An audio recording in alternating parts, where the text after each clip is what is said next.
You on mute, my G. You got it, D. Why you do the intro, D? You got it. You got it, D. We're live. We're live with all the tapping. She back. She back, y'all. I am. I am. It's 2024 and I'm back. With the jump Well, off. D's back. She's in rare form tonight. Just a forewarning to those in the audience. I had a little sugar. Just a forewarning to those in the audience. She's back. Tamika's trying to be mean to me. Anyway. We may have to drop her down. Anyway. Just giving you a forewarning. Happy 2024. It is Martin Luther King's birthday today. And so I know I was off today. Yeah, Tim, people. you are off today. No, I work. All holidays are optional for us. Okay. You pick it. You pick and choose the days you want to work. So I'm D. Mm, That's Tam. mm. This is How We Linux. Episode 90. Are we actually doing the intro? Di- I know the first appearance for the year. It's probably your last appearance. You probably won't see it no more. I'm always here. I'm always here though. I'm always here.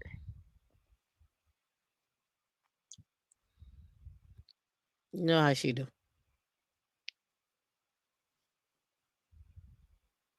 I don't know how I do, I'm just but I'm saying. here. I have some stories in my Slack that I didn't get a chance to talk about, but I'm gonna talk about them one day. I'm gonna go through that one first. That's why I should have did this to last night. Was went through all my Slack stuff, but I didn't. But it's okay. Well, Carolyn, thanks for coming out. Glad you were able to catch us live. Yep. Thank Happy you for that you are here. before the billions. I don't want every holiday off. I'll work it. I want all of the holidays. That's one thing I remember miss about private school, Catholic school. You get all the holy holidays off. Just I don't want all the holidays because all type of saints. that's less money for me. Holidays are optional. I want all my money, all of it, all of it. What's going on, I got Sadie? paid. No, you didn't get paid. You just get time off. No, I got holidays. I get 10 holidays per year paid on top of my sick and my vacation. You get 10 holidays. It's optional which ones you choose, preferably the client's holidays. Yeah, we get 8 weeks of time off, so you get to So, choose those. So, what's going on, friend?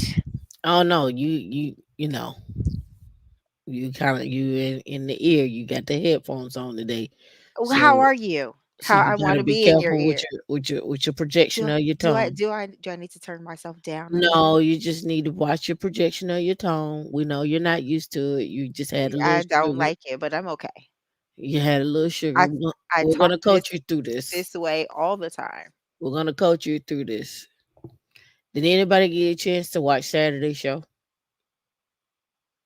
Should have been. If you didn't, you go back and check out Tech Stocks and Jobs on Saturday. We talked about trauma.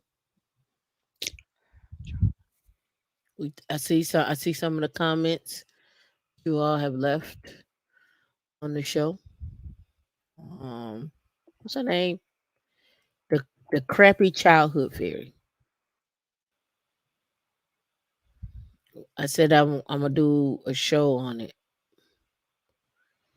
Mm, where it talks about where your trauma could be preventing you from exceeding and getting your money. Yeah. Just living life in your fullest life.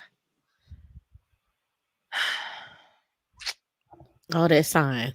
You know we can hear that, right? I know.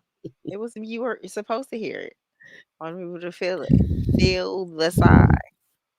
So with the trauma, also with this is also talks about don't let the past trauma wreck your career, right?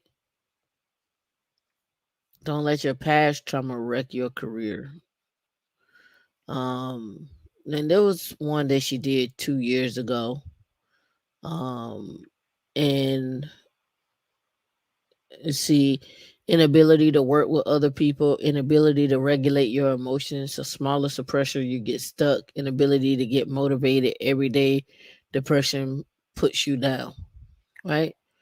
And some of you all, this is great for today, really. This actually is really great for today because we do have a lot of layoffs and we do have a lot of people that have skills that have gotten laid off, right? Um, Let me see if I go to layoffs.com or layoffs dot what is it, layoffs.io or something like that. Let's see.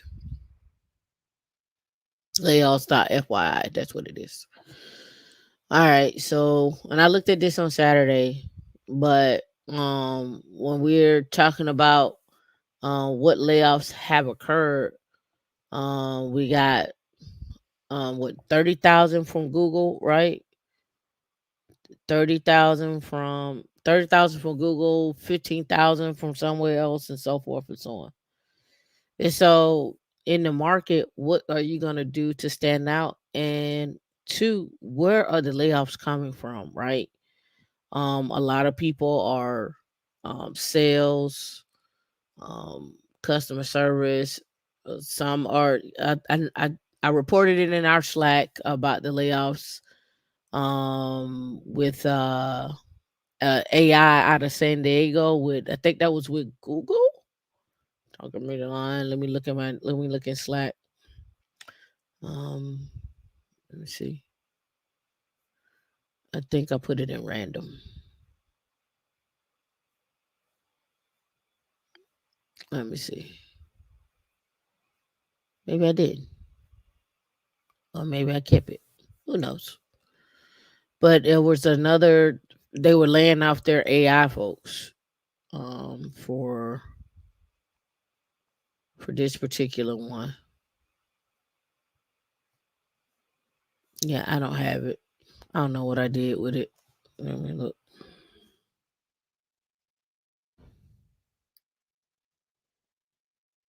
Yeah, I didn't keep it. Let me look here.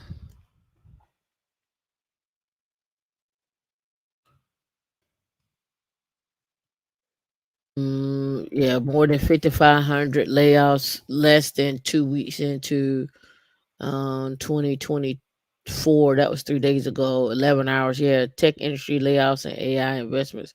There are some layoffs out of San Diego. Um, it might have been Apple. It might have been Apple, but I can't remember. But it was out of San Diego. Layoffs, San Diego.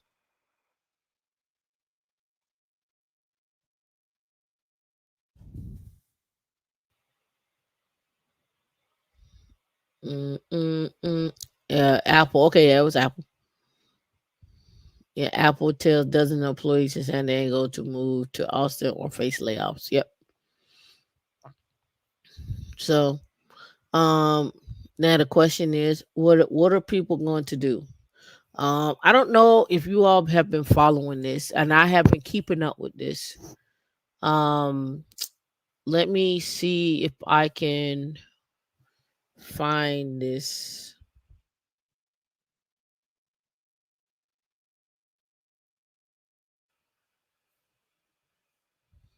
right here.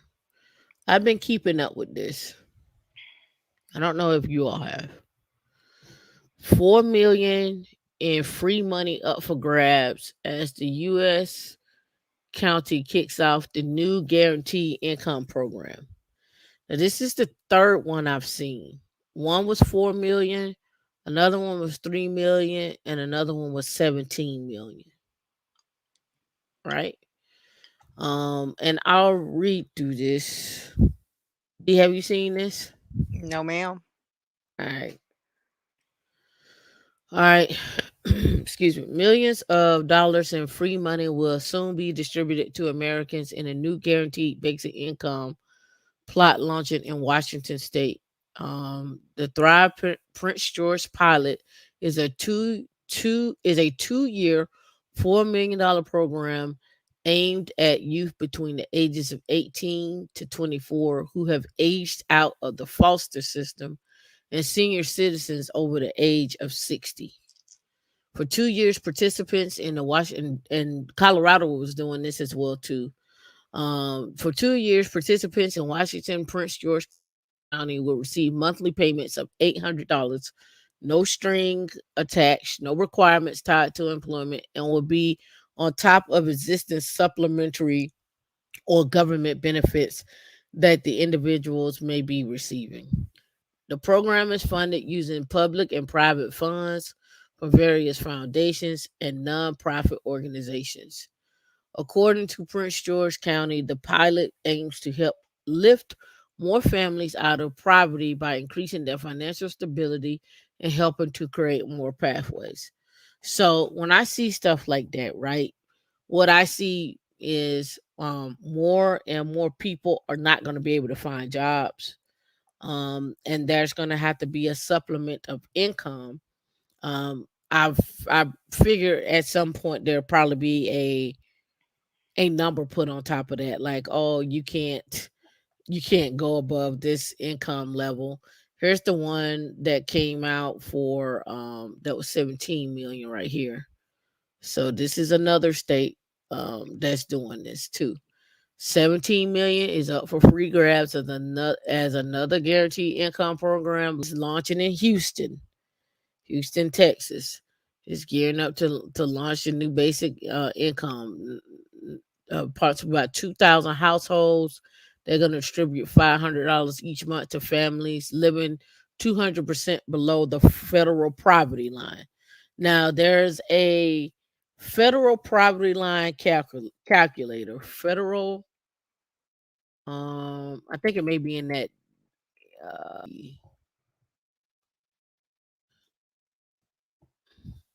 maybe on there, but here it is. Right here, FPL calculator. This is one of them. There's another little simple one, but we'll use that one. Right. So this is the federal property calculator. Property. I'm like, where is this R coming from? Property. I don't know. I don't know why you keep putting that Because R in because there. it's It's in my poverty, it, P-O. no, listen, in my head I see property. And I so it hear. yeah, and so when I speak I say property. That's what I hear. That's what I see in my head. Enter income, so we'll say, I don't know, 40,000. And we'll say a family size of 4.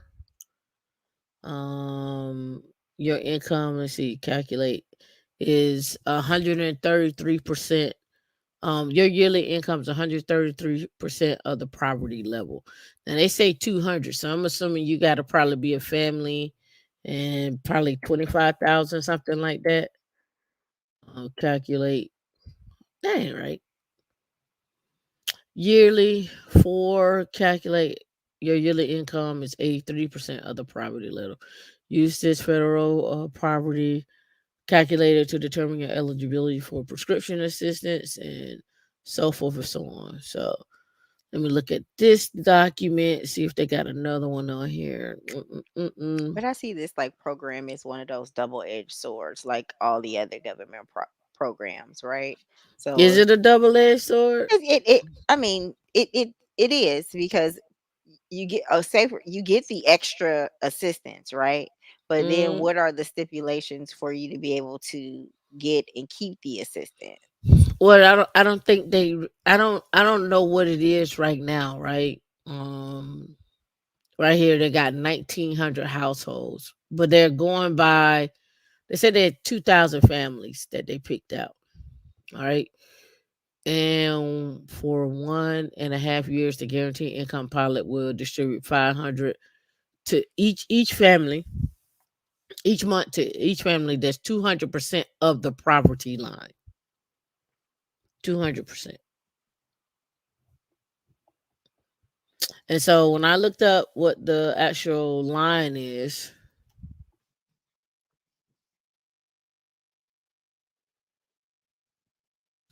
in the United States, here it is right here. Family affords 30,000. Well, it's 37.5 now. So I was about right, 40,000. So if you a husband and wife with two kids and you make around about 40,000, it's Combined. yeah. It will well, you say combined. I'm Co- assuming she not working. That's what I'm asking. Or oh, I'm assuming she not working because they got two kids. And if she is working, you know, 15,000, 20,000, max, right? Um, but when I look at I don't like looking at it like that. But when I see this, right, what I'm thinking is this is my thought process. My thought process is the government has determined that there is a certain level of people that are not going to go get any more training. They're not going to go get any more skill set. They are where they are, and this is who they're going to be. agree. And where did they say that is kicking off at? Is it What? in a rural area or is No, it? it just says Houston. Oh, it just It says don't. Houston. Yeah, Okay, and it kicked off somewhere else Colorado, previously. Okay, Washington State, DC, and then I think they got one more area. But these are pilots, right? And don't get it twisted. You're gonna see it heavily throughout the southeast. It's coming. yeah, I mean, I I see it, and people forget about the crack epidemic, but this fentanyl epidemic that's going on, it's that another lost generation where grandparents are having to care for their grandchildren. And we already went over that, women are living longer and need a second income, a retirement. So I mean, I definitely see it. So when I see that, right, because baby boomers are aging out, right? They're aging Mhm. out, but the skills that you need for the to replace the jobs that are in, we're not seeing that. We're not seeing people going back in and getting COBOL and SAP. You know, everybody's like, "Oh, new age, I'm going over here to AI." Well, that's nice, but there's a whole finance, tech, high performance computing. In fact, we're going to talk about high performance computing and some events that's going on because BAE has been reaching out to me heavily for high performance computing. They have a huge initiative, and BAE just bought Ball Industries. If you all are not familiar, BAE bought Ball Aerospace for 5.55 billion. They bought they bought Ball Aerospace for 5.55 billion. So they're in a reorg themselves and getting IP and transferring things over. So um the this year, and I want to say 2025 to me are critical years. And I think, just my own personal opinion, I said it last year. I said the salaries are about to be stupid, and they have been. We've seen them. I got some more salaries tonight. Some stuff I ain't even posted, and it's gonna be either I'm sorry. It's gonna be either you're in STEM or not. Stem or die. Yeah, STEM or die. Stem or die. STEM or die. I'm sorry. And when I say that, I mean like I'm including doctors and nurses and so forth, right? And I think we're gonna see a huge uptick in it's because millennials. I went and looked at millennials today, and I looked at Gen Z as well today. I mean Gen X today as well. Um, the under under millennials, if they don't get into nursing, millennials and Gen X are gonna have robots for nurses. I think I might prefer. Yeah, yeah, we're gonna have robots for nurses. The the healthcare system needs such a large overhaul in patient care and even diagnosing. That's Yeah. why you see that's why you see now people are like, oh, well, you could get this blood test done and we can go from here, or you could do this. Like we see that now, but we don't know the impacts of what that's going to be like later. That's just my personal thoughts on it. D, I leave you to what you're thinking that you're gonna see, but I can only go by like what how listen, no woman wants to go to the doctor to make an appointment to get a yearly checkup, and you got to make it 9 months in advance. And That's then they that week of they cancel. And you be like, whoa, wait a minute. I'm Yeah. just saying in It's general, ridiculous. Healthcare right now is ridiculous for any appointment that you right? try to make for anything. I think I prefer going to somebody to say, "Hey, here's your executive scan." And just scan it so I can get a baseline and take it to where I need to go and like pick my own specialist because it's ridiculous. You wait all that time to see your primary care and they just do some like, oh, Well, I check mean, not you even that. do this and rub your back and refer you out anyway. Like to me, it's a waste of time. Yeah, so the way we do healthcare, I think that's gonna drastically change. Antiquated. It's old. Yeah, I and I also think that's gonna be automated too. They're trying It to do it now. Yeah, They're pushing that now. When I go into my portal, it's a lot of even a Walmart by the house. They have a health center now, like yeah, literally, like a whole clinic. yeah. Uh, All the the, CVSs and Walgreens have them. um, the telehealth services that they have now, trying to get people like on a steady flow. But for me, it is like going into the middle age, it's more of like your underlying factors for a baseline. Like you've lived these 40 some odd years. Okay, now what are the things you need to be looking at? Your heart, you need to look at your bones, you need to look at plaques and all these different functions of your body to get a baseline. And I don't think we're getting that comprehensively without having a symptom first. No one is saying nobody is doing these scans as like preventative maintenance on your body, which is strange to me, but it's a money game. So I get it, but it's What tough. is it a money game? Should the money game be coming to a house near you?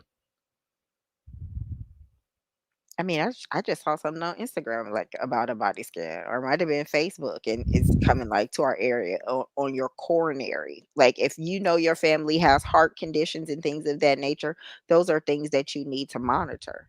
But we also know that a lot of people, just what we were watching on PBS today, like a lot of people really don't know their history, so they don't know or what runs in their family if you don't know your father or your father's people or, never met those people. Like, how do you know what people have passed from or what is ailing them? All right. So with that being said, first article up. Economist warns new tech could make wide range could make wide range of high skilled jobs quote unquote obsolete. All right. So let's see. Let's look at what they're looking at. Blow it up a little bit more. All right, there we go. Let's get rid of that. All right. Nobel Prize winning economist is sounding the alarm about the future of science, technology, and mathematics, STEM careers amid the rapid development of AI, arguing that many of the currently in demand jobs could soon be obsolete.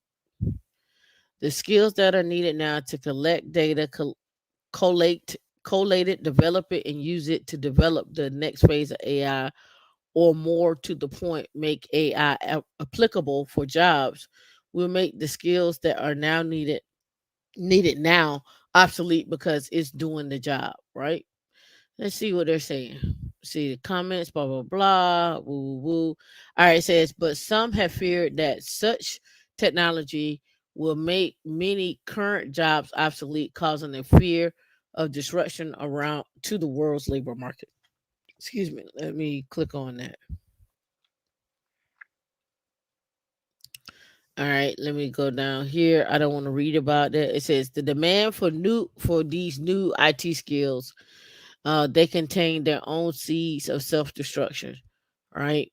Let's get it. It can process data, run simulations in a fraction of the time that students or even experts are able to. It can also allow for more complex problem solving purely by sheer amount of information. It can process process and the speed at which it can process it. We need to be careful, however, not to become over reliant on AI. It could eliminate thousands of jobs and eliminate the demand for people to master skill sets that enabled us to become an advanced civilization. All right. It says while AI will replace some jobs in IT industry, IT professionals are by far the most likely to adapt and learn new relevant skills. This There's a serious risk in the rush to improve AI technology that will lose sight of what this is all for. Do we really want to live in a society where AI is directing our civilization progress and we are simply slaves to inhuman whims and impulses? All right, so let's get down here. I'm trying to see if they got the jobs down here before I go to the article. Skip it through. No, they don't. All right, so here are the jobs. Hopefully, yeah, that's the jobs. Let me back out.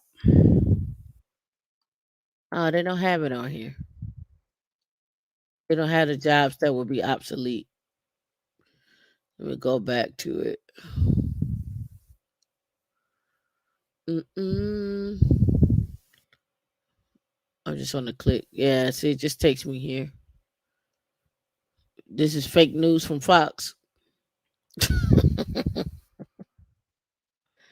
Obsolete jobs. Obsolete.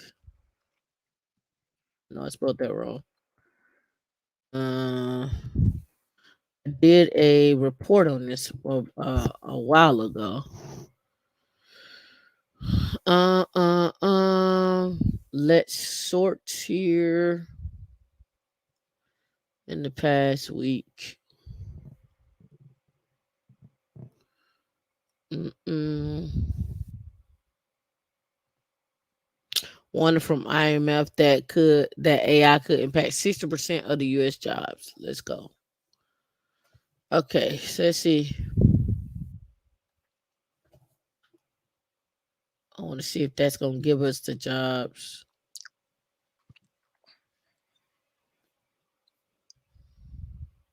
They have a report. Let me look. Okay. All right. Let's see. All right. Job replacement experts reveal most at risk roles. Millions of jobs could be Replaced. Okay, let's go. And see, that's when they don't give you the list. The we went through the World Economic Forum of 2020. We went through that last year, unless they keep referencing that. All right, here we go.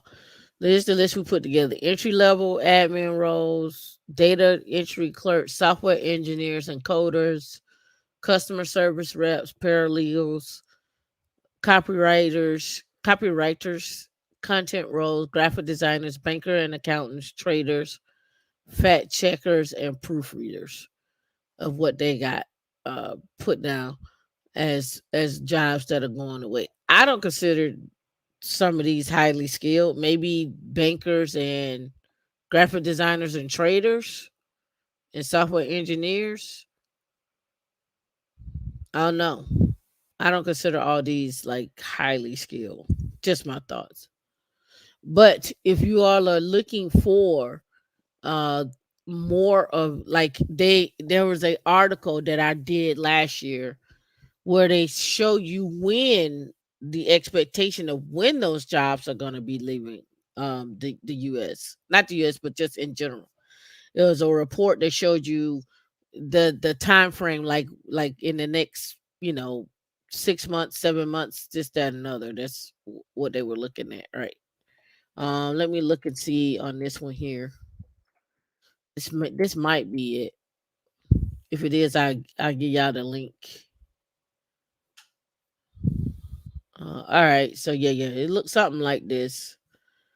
All right, it says employment trends for jobs in the United States at high risk of automation, right? And then if you scroll down, um, yeah, that's playing. That's playing. All right, 2020 estimated share of workers at risk of unemployment by sub industry. All right, let's pull this up. So anybody in accommodation and food services, they're saying 40% of those people will be wiped out job wise. Wholesale and retail trade, transportation, education, manufacturing, healthcare and social assistance. I can see that all day long. Professional services, administrative support, government and public sector, 8%. Financial services and insurance, 7%. Mining, agriculture, and utilities, 4, 3, and 2. Right? So let me keep going. Because there was one more of how they laid it out too. And also lays it out like who's gonna get, what workers are gonna be displaced, like overall women and then men, and what that looks like. All right. Retained, recalled, transition, displaced workers in the United States by gender, by category. That's not what I want. All right. Affected workers, retained, transition, recalled, and displaced workers in the United States by industry age, and hourly wage. Um, do you all see the need for servers going away and bartenders? D says no. Do we see, servers and bartenders? Yeah. Yes. No, I don't see them going away. Even though I see a lot of machines, I don't see them going away. Okay. Do you see that there will be less servers in a restaurant than it would be than what you will see today? Most likely, yes, because it's Okay. I mean, they do it now, even at like Chipotle, in Firehouse Subs, how you have to like kind of bust your own table type of situation, more of like food hall type of things, your Okay. charge day. Okay. So do you think that we could open up a restaurant and there'd be no people in it. Not a McDonald's, like I'm talking about like a Chipotle. And there'll be no people as in, staff? Yeah. Ooh. I don't think there'll be no one in there unless it's just, like, machines, kinda like in Japan, which I have to look at some stuff. But I know for us now, like, we go to certain places because of the staff. Like, we go for the customer service. Right, but what if the customer service from the machine is way better than the customer service from the Now, and person? and give me an example of what that is gonna be, because your imagination is super vivid, and I'm not. What's the customer service? The customer service is your food is hot, it's delivered to you on time. You get you get you walk in, it's clean. There's not paper napkins on the table. You can sit down, you can eat. If you need extra condiments, it's already packed up and ready to go. Tables are self cleaning. What's a cleaning table? How does that work? Okay, a self cleaning table to me would be like this. I have a table. You come, you eat. Just You leave your food right. No, you leave your food right there. There's a trash can underneath, it and just it just drop. drops down.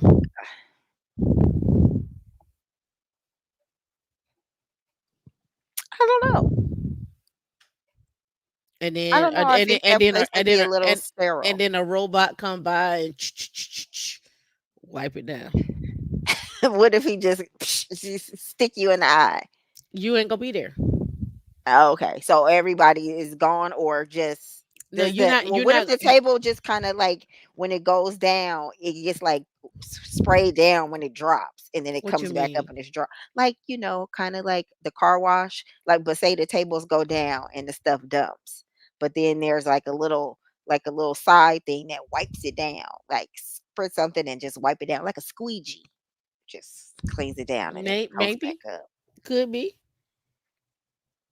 I mean, yeah. But what is the need for people? What is the need for people? People are the vibes. What People are the do you vibes. need a vibe at Chipotle? Yeah. For what? I don't go to every Chipotle. But I'm just I eat saying, do you certainly need a certain vibe? Chipotles I go to. What vibe do you need in Chipotle? I mean, I don't wanna go where I don't go where people be feeling rushed, they be looking all crazy. I just Okay, we can some places don't eliminate the go. people. That's what I'm saying. We eliminating the I people. I don't, but if that's the case, I might as well make my own burrito. Okay, we'll make your own burrito. But what do you need a vibe for from Chipotle? I'm just saying. I mean, that's why people go to restaurants, for the vibes. No, they don't. Why you go to restaurants? I go because of the food. Okay. I don't need. I want good food. I don't go for the vibe. I go for the good food. Okay. If your food is nasty, I'm not coming back. Oh, I came here because they got good vibes. We Yeah, we vibe. go to play. Hey, No, we go to some no. places for some vibes that we do not eat the food. But again, that ain't where you go often either. That's my Exactly. point. It That's my depends. point. No, I don't care about nobody. I want food that's not gonna kill me. All right, but the food that's gonna kill you, but also from my experience with you, the places that have the good food and the good service is why you keep going. So I just think having no But people and full of bots, we don't it'll need be a them. little bit sterile We don't need for them. me. We don't need them. They carry germs. Humans carry germs. And if you don't clean them robots, they're gonna be germy too. That's why the robots are gonna test themselves for the germs. So we still gonna need people. No, we don't. No, Who we gonna don't. come service the robots? The They're gonna robots. have robot tech support. Yep. Somebody gonna have to make sure everything to swab it. The robots gonna service the robots. They gonna Mm. dial in. They gonna dial back in. They gonna dial home whenever they Somebody got need a to. They problem. gonna have a That's robot okay. admin. That's okay. Somebody gonna have to make sure they. That's all right. That's all right. But I don't need everybody. I don't need nobody in there giving me food every day.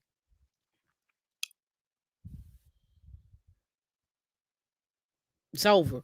So I'm gonna find you a nacho robot, That's fine. a nacho making robot, That's fine. Yep, a like a wing smart digging house. robot, huh? It's telling we need humans for social interaction. Do you get social interaction on the phone? You get social interaction walking down the street. You get social. What do you need? Why do you need people in Chipotle? Why do you need people in Taco Bell? Why do you need those people?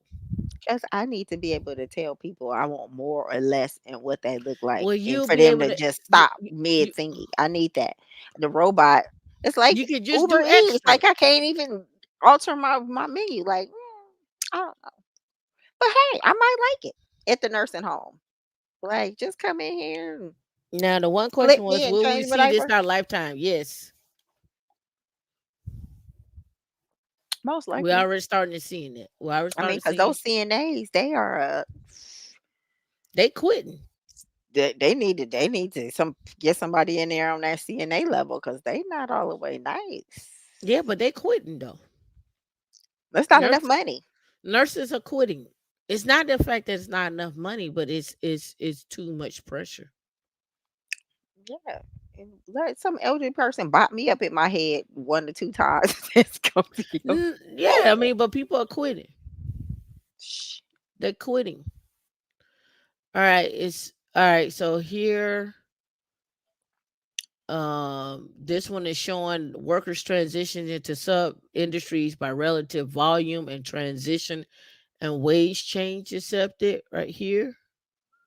And then I wish I had that other one. This looks like it, but I'm gonna have to go back through my email. This looks like the one that we were talking about here. Youth first job, relationship between youth, job transitions, and affected industries. Your first job is either higher education or retail or restaurants. Forget about it. Military, hospitality, food, beverages, entertainment. Do we need bottle girls in the club? Do we need the bottle girls in the club? Huh? Huh? Huh? Do we need them? Yeah. I don't know. Do we need the bottle girls in the club? I don't know. They might need the bottle girls. Do we? I'm not gonna say we because I don't need the bottle girls in the club, but who gonna put the sparklers on? They oh, now they just press the button and the bottle light up at the bottom.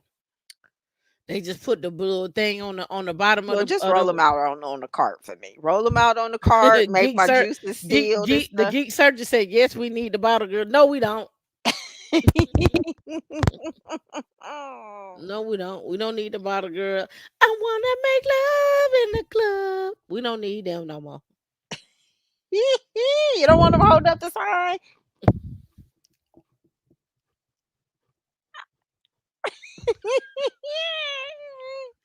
What?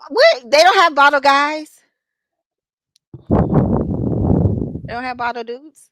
No.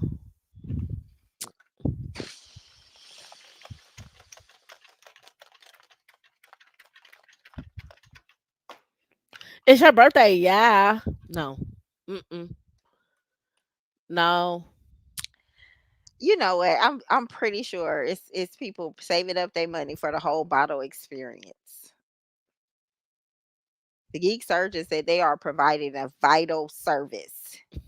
I bet you they are. Vibes. I bet you they Vibes. are. I bet you they are.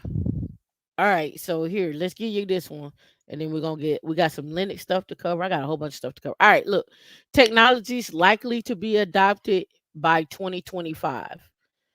At the top of the list is cloud computing. I knew it was more in this article, and we should do it. We should do a deeper dive on this one. All right, cloud computing, um, big data analytics at 2%, IoT at 9%, encryption and cybersecurity at 29%, NLP, AI at 8%. Um, they didn't give no percentage here. E-commerce, digital trade, automation, non-humanoid robots 10%, augmented reality, 1%, distributed ledger technology, blockchain, 11%, power storage and generation. They don't have a percentage there, but they do have a percentage on robots and humanoid, and then they got quantum computing.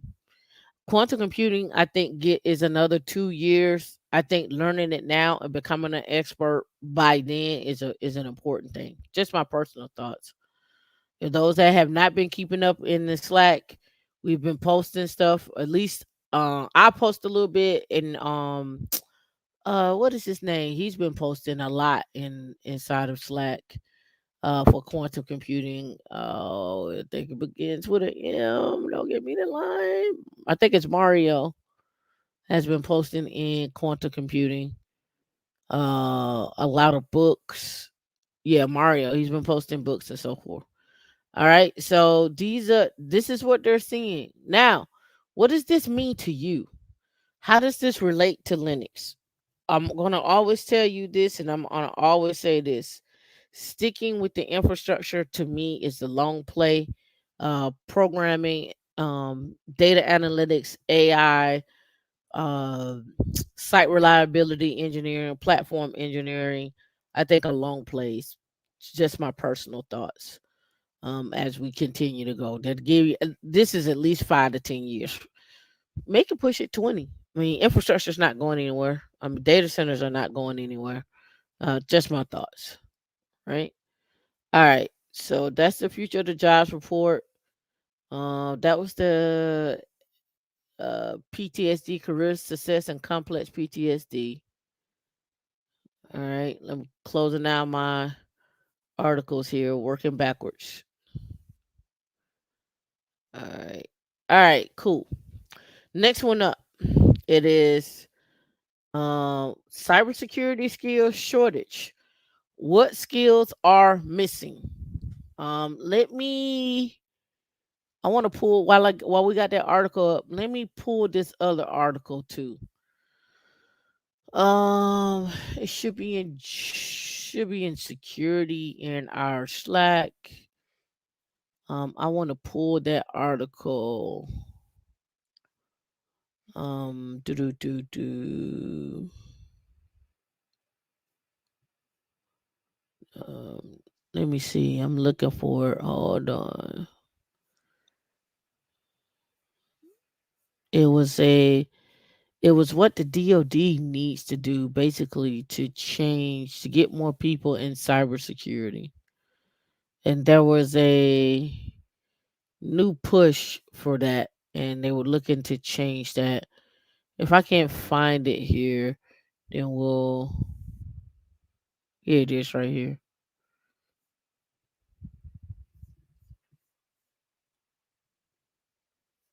All right, let's talk about this. All right, agencies to remove barriers to cyber hiring under new workforce strategy. Right, the White House new strategy for expanding the national cyber workforce carves out a key role for agencies by positioning the federal government as the leader in adopting skills-based hiring practices. While officials will also consider creation of the Federal Cyber Workforce Development Institute. All right. So when you see stuff like that, what'd you do? You cut, you copy it, cut and paste. All right, here we go.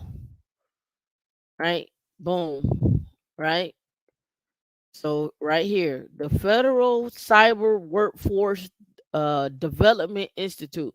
The proposal requires the National Cyber Director to develop a plan to establish an institute within the federal government that will serve as centralized resource for training and training center for federal cyber workforce development.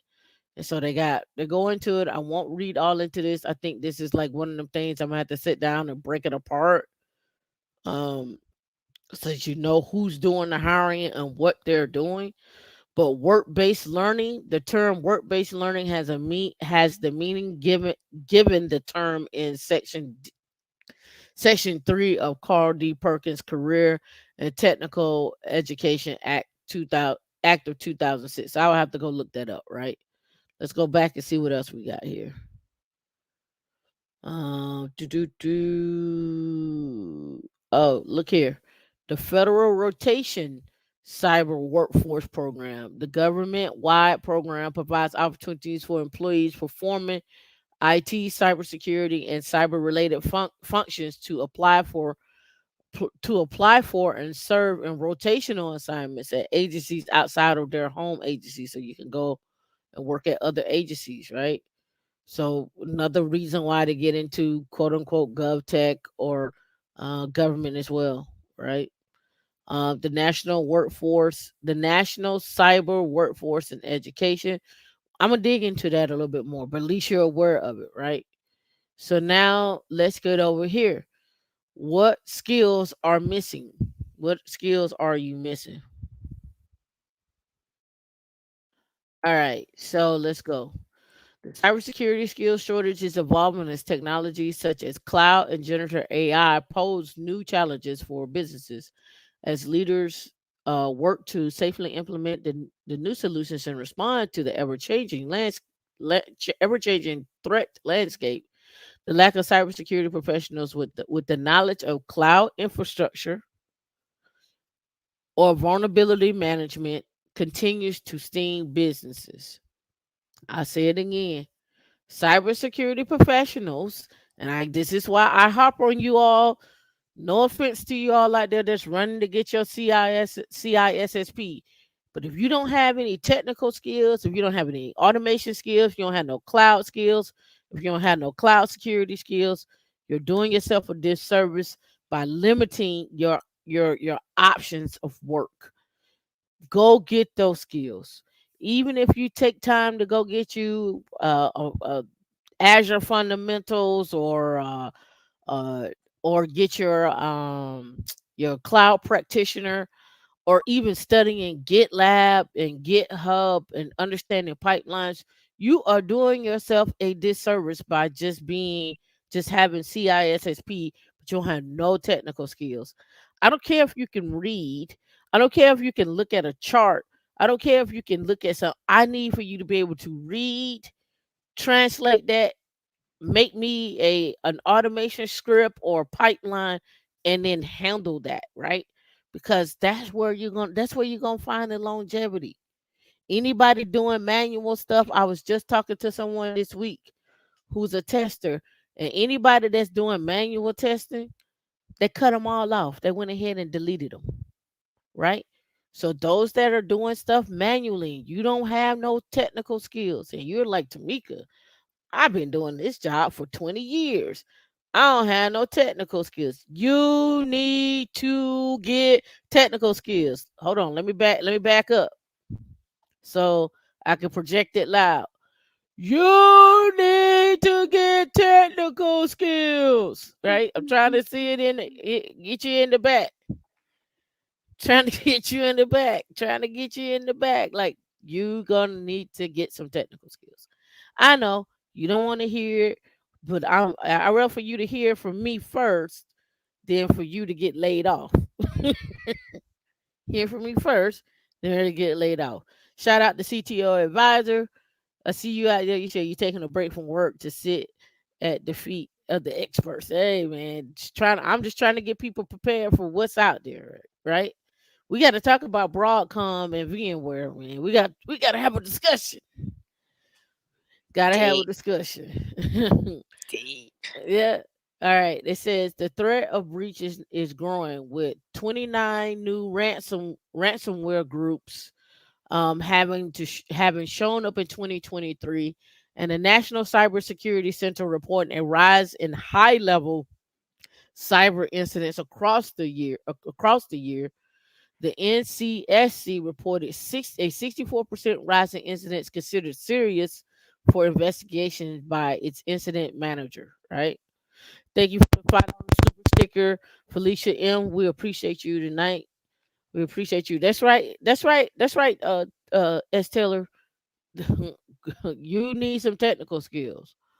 Resolving the issue is a complex task. Businesses still feel the strain of the skill shortage, even as the global cyber workforce grew by 9% to over 5.5 million people across 2023, according to ISC Squared Cyber Workforce study. Across the same period, the skill gaps also surged 13%, right? We surged 13%, right? All right, cyber security skills shortage, a worsening picture. There's no doubt that big tech layoffs have created a skills deficit, according to ISC Squared study. 47% of the cybersecurity professionals have dealt with cutbacks to their teams via layoffs, budget cuts, and promotion freezes. This creates a dire situation for many organizations. For growth industries such as cybersecurity, there is not simply enough to staff to meet the current sector challenges, and that's going to keep coming. Says cloud is just one area where security skills are lacking. As wider cloud skills push developers to the brink, the problem could get worse before it gets better. In the future, it will be even more difficult to find workers with the necessary skills. Let me tell you what else is gonna is a big deficit. Cybersecurity skills, and even in the cloud, right? I'm gonna tell you what's gonna be an even bigger deficit. Well, it's a deficit now. Actual physical bare metal machine, like understanding the boot process and bootloader, loading an OS. That's still a big deficit. Like there's still people out there looking for those people, right? In the future, it will even be more difficult to find workers with the necessary skills required to secure a cloud infrastructure, especially as the platform grows in complexity. Cloud security, I keep telling you that. I don't know how many times I got to say that. CTO advisor said, help us with some context. Where does cloud technical skill help in cybersecurity? Why can't I just sit at the high policy level? You can sit there, but the question is, how long can you sit there? That's the question, right? You can sit there at the high policy level, but for how long before people were like, well, I got someone who understands the high policy level. They can read the actual diagrams. They can put the policies. They can tell me where to put the policies, but then someone to go implement those policies and put those things in place, those people are going to be around as well too. And I don't really need, personally speaking, I really don't need someone telling me where things need to go when the teams can self-manage themselves. Now, can a person be around that does the translation from say upper management to teams and be that liaison, like, hey, I can break down this complex information. I can break it down to where this person can where these C-level suite people can understand it. Yeah, I can do that. Yeah, you can use just chat GPT to do it. You can, but is it right? We don't know. That's the thing. I can go get chat GPT to do it, but is it right? You don't know till you test it, right? And if chat GPT is doing it for you, how do you know that it's right, it's wrong, it's what's supposed to be implemented? I think there is a happy bond between understanding what needs to get implemented and implementing it and using chat GPT to do it. I think there's a happy medium there when it comes to that. I also think there's a happy medium in knowing that, hey, I can go into any area of tech with these unique skills and still utilize those skills to get what that company needs or help them get to where they need to go. That's just my thought process. That's what I see. But feel free to tell me if I'm wrong. I'm ready. I'm always ready. All right. The deficit spans. Hold on. I'm gonna read that in a minute. The deficit spans fresh recruits to top tier management. Cybersecurity skills businesses need, such as cloud security, threat intelligence, incident response, network security, encryption, and vulnerability management. Right? I'm gonna read it again. The deficit spans fresh recruits to top tier management. encompassing cybersecurity skills businesses need, such as cloud security, threat intelligence analysis, incident response, network security, encryption, and vulnerability management. Right? There are technical skill gaps too in top programming languages such as Python, Java, and C++. For example, says, I guess, Perot. Yet, it's not all about the technical expertise, but effective communication skills are a must in cybersecurity. And that's where I was going. If you're not trying to effectively talk about what it is that you need to do and how to do it and be able to communicate that and the value add of doing it, that's the other one. The value add of doing it based upon the company's goals and risk. The company's goals and risks, they tie in, they go hand in hand. If you can't effectively communicate that, that's an issue. So it's on you every day to make that sure that happens. You said I asked Chat GPT to give me a recipe for old fashioned. They gave me a recipe for whiskey sour. So no, I don't trust Chat GPT to figure my AWS ACL. And that's again knowing what are you reading. You put it in. What are you reading? Can you interpret what you're reading? That's important, right? So it says here, cybersecurity skills shortage, a jack of all trades solution, Swiss Army knife. I don't. People listen. People will fight me, and I will go toe to toe with them about, hey, people like you need to specialize. I'm saying to you is you can find something that you're really really good at, but then you be a generalist across other things, right? And just in my lifetime have seen people who are generalists do fine. I've seen people who are specialists do fine too. But I seen where you could be this generalist and hop around. That's just my thought process. Hold on.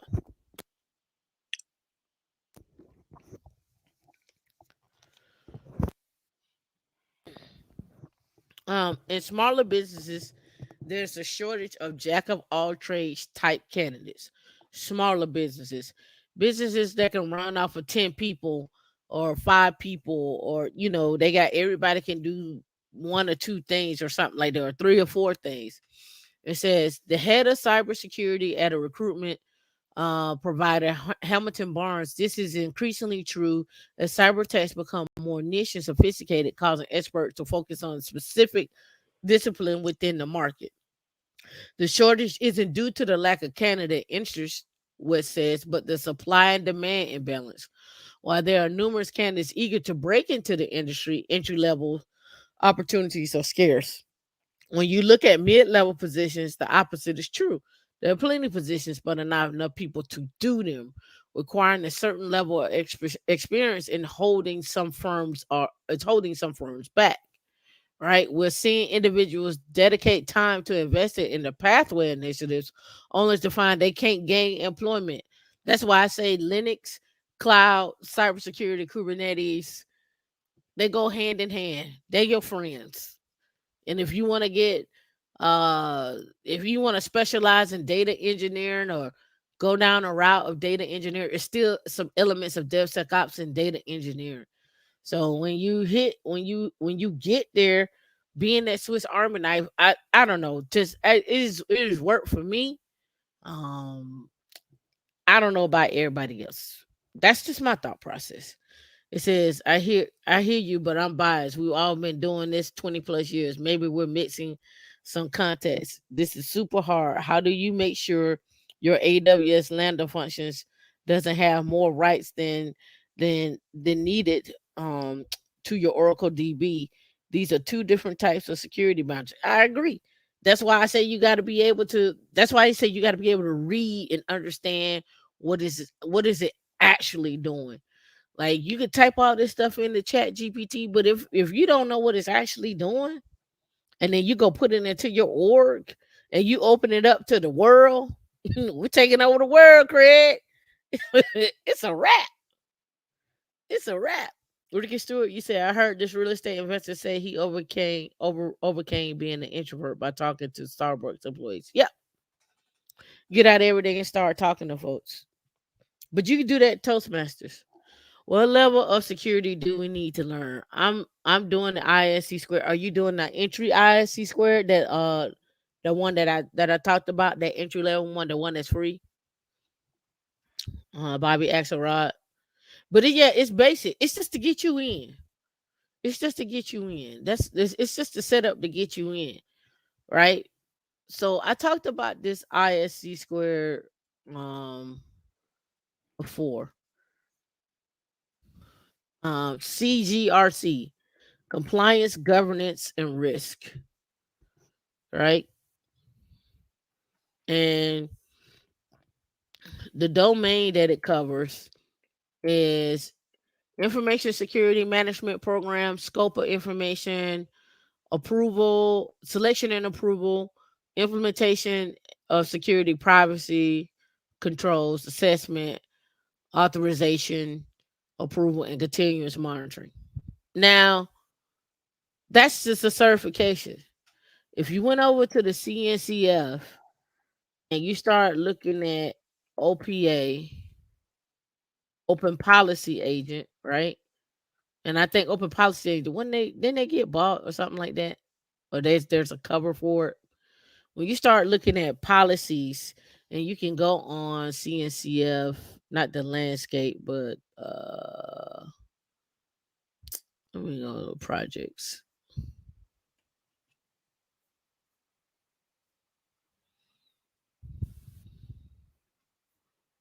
Let me go here. CNCF um policy projects. All right.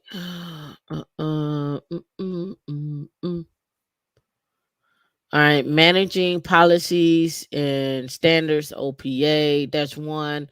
I think Carvano is another one. Uh, I was just looking at some other cloud native tools that help you with your compliance and rules and continuous governance and continuous rules, because some people need to be SOC 2 compliant, some people need to be HIPAA compliant, some people need to be SOC 2, SOC 1, HIPAA,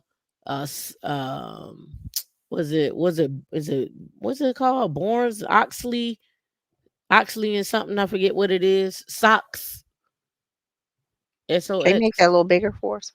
Yeah, this guy, SOX compliance services, like that.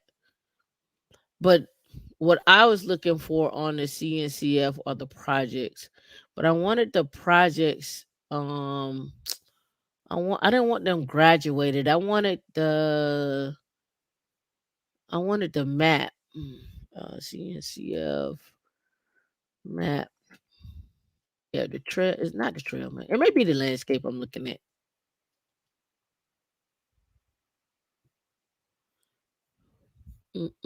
Yeah, I want this one, the interactive landscape.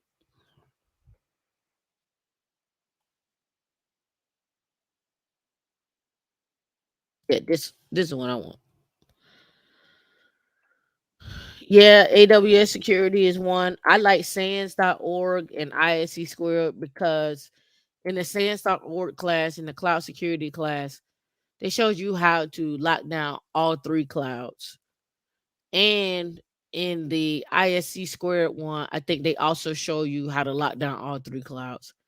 When you get into the AWS and Azure or Azure and GCP, it's strictly for their that vendor. And I tend to like to be vendor agnostic, because I often work with multiple vendors. So I may be working with a VMware, I may be working with someone who is in AWS, they may be deploying Rancher in GCP, AWS, or all three, or they may have built their own cloud. So I um try to be agnostic to that. Ethical grade, you got to get your scholarship on. You gotta get your scholarship on. All right, so here, what I'm trying to show you on this landscape, this interactive landscape.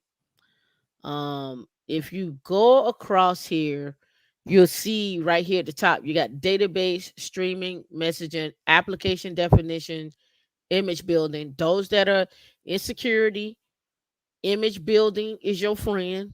Building containers, building application is your friend. Something you need to have in your repertoire because you need to be setting up pipelines to secure containers. That's your friend. Um, Not continuous delivery platform. I may have to scroll down. Let me go down. Hosted. All right. AP guy, service mesh, RPC, scheduling, orchestration, cloud native storage, container runtime, observability and analysis, monitoring. Let me look up this. Let me look up open. Let me look up OPA. Of course, they don't have it on there as OPA. Let me look. I'm trying to see what they got it under. Remote procedure, API, service mesh, cloud native, container runtime, observability. What's this?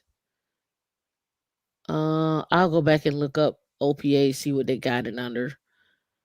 Logging, tracing, chaos engineering is another one. Chaos engineering is another one.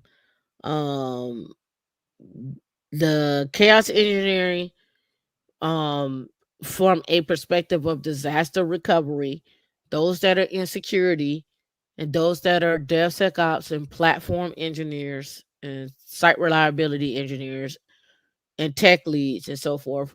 Chaos engineering is something that is your friend that should help you to weed out whether or not an application or a platform can stay up by introducing what we call like what we like to call monkey wrenches, if you want to say it that way, or trouble, if you want to say it that way. That's something that you need to do, right? Not a lot of people get to that. Not a lot of teams. Again, it goes back into high performance team, mid performance teams, low performance teams. Go read the Dora report for that. If you're not sure about what I'm talking about on that, see, I can't find it on here. Let me look. OPA, CNCF project. I just want to know what they putting it under. So, Open Policy Agent is a project. I don't know what they put that project under. What title are they putting it under? And that's what I was looking for. Because there's a title that this probably goes under. Let me see. Card mode. Yeah, members, landscape. Yeah, let me back out. I don't know what they put it under, but it's dealing with compliance is what I am thinking of when I'm looking at this. And I don't have my books here because I would have pulled those books out for that. Yeah, S bomb is another one. And when you're talking about S bomb CTO advisor, I told people about this CNCF S bomb. Um you can go get this actual certification. Um but I'm gonna talk about it a little bit more. Right, adding SBOM and code signing to your security checks. They should have a certification for this right here. Generating a software bill of materials. The LFC 192. The class is free. It's 2 hours long. It's just something to add to your repertoire there. However, if you're really feeling froggy,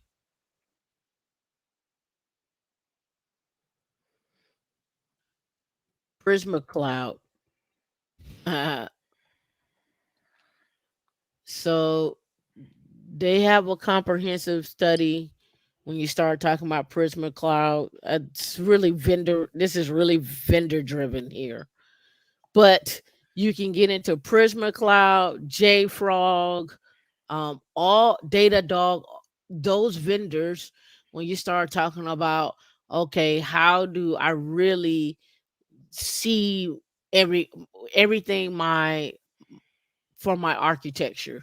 When you start looking at it from a security standpoint, you could probably even throw Splunk in there if you want to, right? You could probably even throw Splunk in there if you want to. But with Prisma Cloud, they have an exam in here where you can go and get off into how to scan containers, host, uh, meeting certain requirements that you need to meet continuously and so forth. So you can do those things as well too. So again, I'm just trying to show you from a security perspective how to be technical, still utilize your skills, but add on to those to that set of skills that you already have.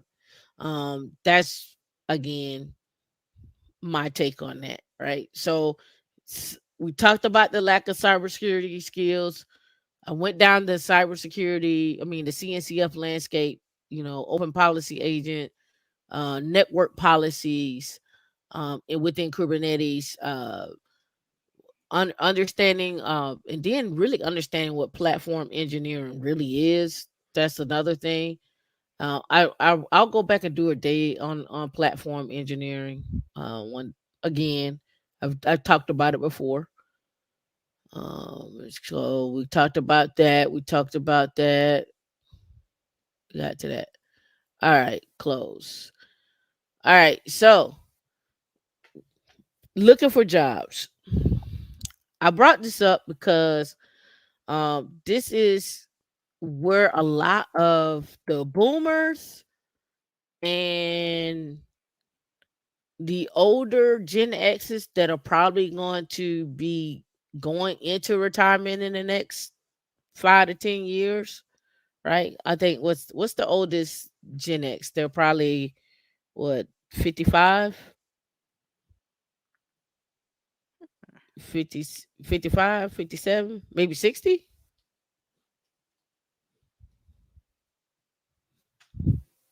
Let Let me me look it see. up. I'm looking it up. 49, 59. 59, yeah. Yeah, so 60. 1965 to 1980. So 59 to 44. Yeah, so those Gen Xers are probably wanting hitting 60. They'll hit 62. So in the next 5 to 10 years, they'll be retiring, right? They'll be retiring, right? So with that being said, this is a great opportunity for those that are younger. And when I'm talking younger, I'm talking that 17, 18, 19, 25, 30, 18 to 30. This is your opportunity. This is your opportunity to get in now.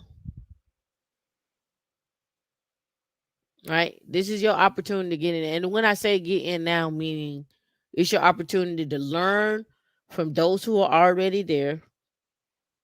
And it's your opportunity to make improvements and get in and hit the ground running. Right? So it says how many federal employees retired in 2023? The retirement data from OPM offers a glimpse into how many federal employees have retired in recent years. This is in 2023. All right, let's go. OPM retirement backlog dropped another 7-year low at the end of 2023. The total backlog of outstanding retirement claims now stands at roughly 14,000.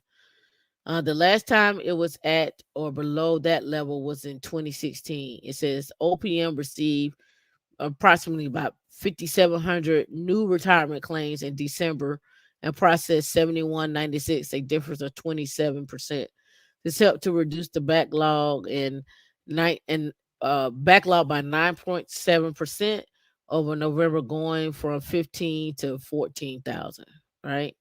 On average, it takes 68 days to process retirement claims in December for 2023.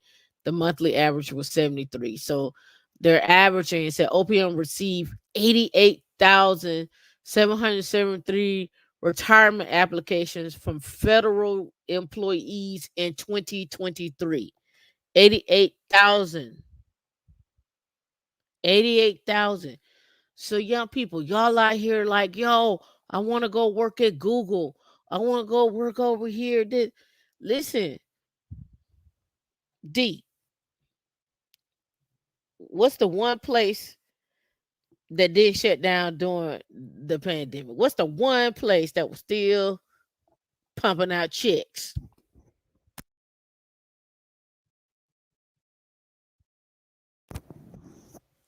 The government. I'm gonna read it again. OPM received 88,773 retirement applications from retired federal employees in 2023. The monthly average was 7,300, 7,400. So every month they get 7,400 people retired. Listen, put me on the big screen, D. I ain't gonna never be hungry. I ain't gonna never be hungry. Now I'm gonna have to fly somewhere. I'm gonna have to go move a little something, something.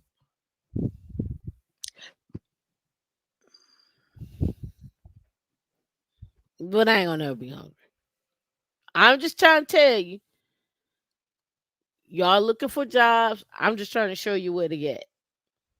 And this is why NGA is pushing for people for the age of 16 and 17 to get a clearance because they are leaving by the drove. People retire. They were like, what? Stop.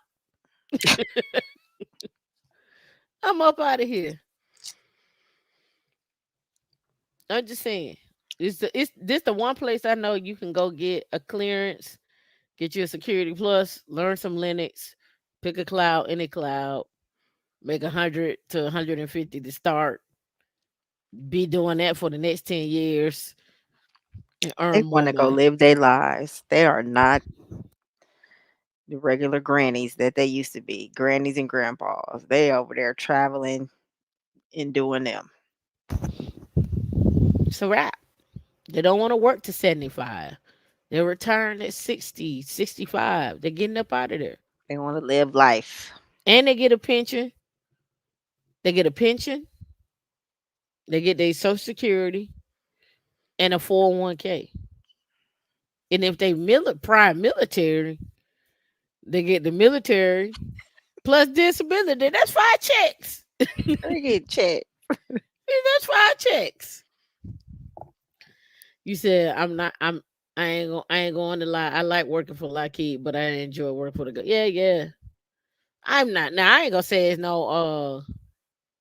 I ain't gonna say it's no BS that come with it. It's some BS that come with it. Everything's not perfect. Yeah, but if you could suffer through the BS, be like, child, you mad at me today? Okay. All See you right. tomorrow.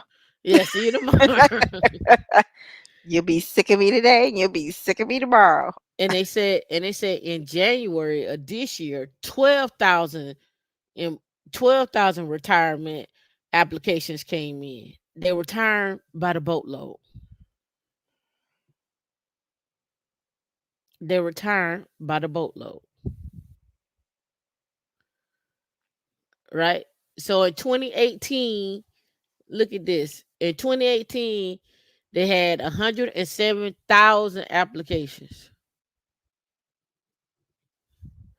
Then in 2019, 101. And then 2023, 88. And then January, they got 12,000. So they've been seeing a decline since 2018. People jumping ship like, yo, I'm out. Now that the older Gen X are going to retire, right? So there's more room. The baby boomers is up out of there. They retire, right? So I don't know what to tell you. OPM processed 96,000 retirement claims, which helped reduce the total inventory throughout the year. 8,000 retirement claims were processed each month. The total OPM retirement backlog was reduced 34%.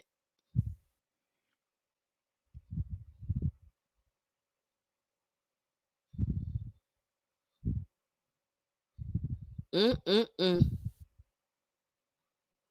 Most federal employees at the end of the most federal employees retire at the end of the calendar year. OPM always receives more retirement claims during January than any other month. But December through March is the time frame that OPM refers to as the surge period for retirement applications. Makes sense. Right.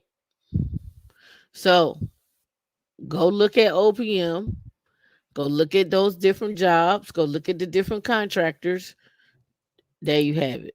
Right? There you have it. I'm working backwards. All right. 3M is to scrap the pension plans for non union employees. All right. So I have my qualms with pensions, and I think pensions are okay if the federal government is running them. If you work for the feds and they running, but that situation that happened with Yellow Freight, where that man worked for 30 years and the pension got his, they was like, "Sir, we don't have nothing for you." He's like, "What? I done worked 30 Oh, years and I ain't got no money." I would have been like, I'm gonna take my break right now. Let's take a break. So You- I hear you on the pensions, but I think I'm gonna stick on the federal side. So this happened often. This is one of the reasons why they was going away from pensions too.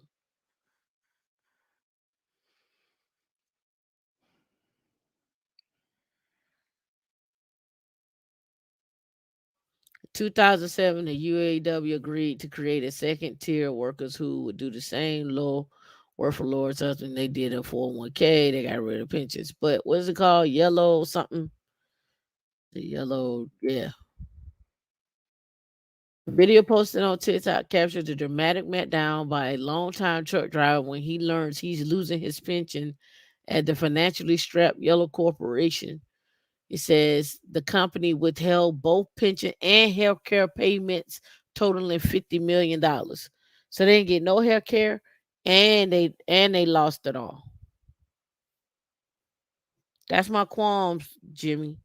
My qualms is my money is in somebody else's hands in order for them to come back around and say, "We lost it.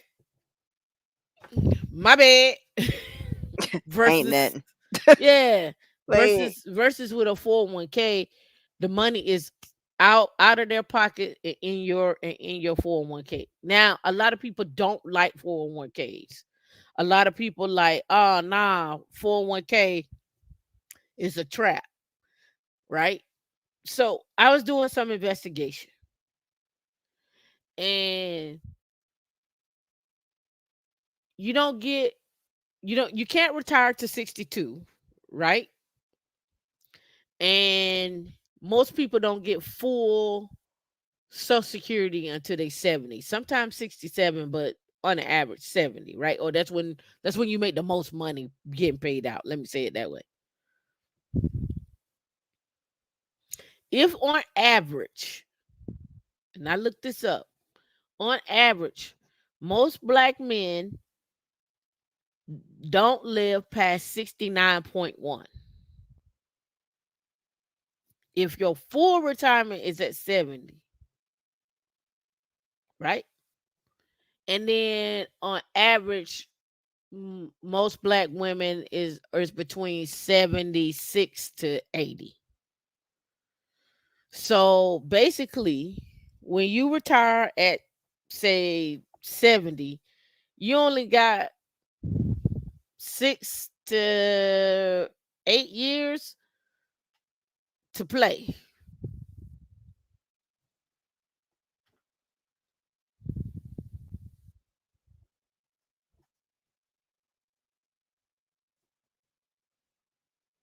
Congratulations. You made it. Congratulations, Jerome. Jerome, you ain't want me to help you drive? All right. So you said where I get these numbers from.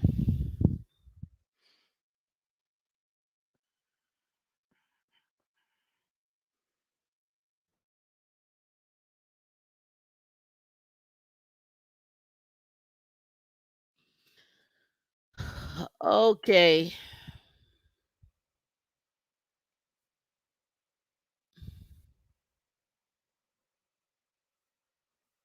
All right, here you go. Life expectancies are even lower for black and I guess AI men at 66.7 and 61.5 years. So 66.7. I gave you 69. So maximum maximum age claim Social Security is 70. You can start the retirement benefit at 62. So between 62 and 70, there I think it's 62, 65, and then 70. So you start at 62, 65, you get a little bit more money. At 70, you get the maximum amount of money. But if your life expectancy, let's see, is 67,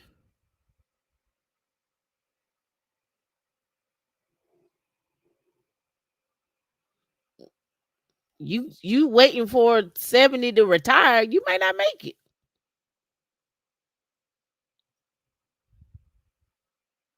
So why am I telling you this? I'm telling you this so you all can set yourselves up for retirement before 70, before 65. This is why I push for you to make 200K and do it for a decade. If you're making 200K for a decade, if you're making 200K for 15 years, right? Because you may start out at 100K and you may do 100K for 3 or 4 years. And then you may hit 100K to then hit 150, 170, 180. All right, you increased, right? So that's 6 years, right? And then you may, excuse me, bounce a job, right? And then after about your seventh year, which I think is a little long, but after your 7th year, you may hit 200K, but you may have 15 years left in the industry. 15 years times 200 is what? 15 times 2 is what? 3 million? So you would have grossed $3 million. You don't tell me out of that 3 million you can't save a million, 1.5, and then get with a company that is doing 10%, 15%, 25% into your 401k or 10% or 15% match. I can't hear you, D. I put live your rich life on the screen because that's what Ramit is always talking about. Like what is your rich life? Like you're doing all of this and saving all of this for what? To wait to then? Like all this is the setup for your rich life and living that life every day. Not living in lack, but living in goodness and wholesomeness and you know, yes, things take sacrifice, but you don't have to be miserable. So I'm gonna show you how to do this again. All right. But I'm gonna pull this up. We're gonna do some numbers here. All right. Don't put it on the screen yet. But what's the average age of a Porsche owner?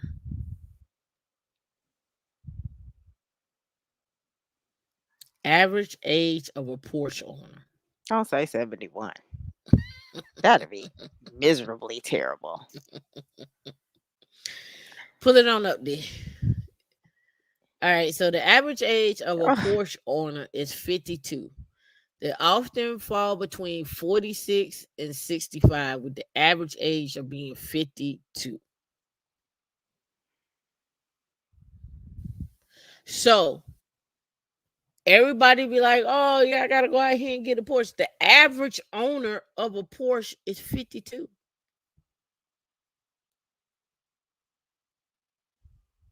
average age. All right. What do you think the average age of a Lamborghini owner is?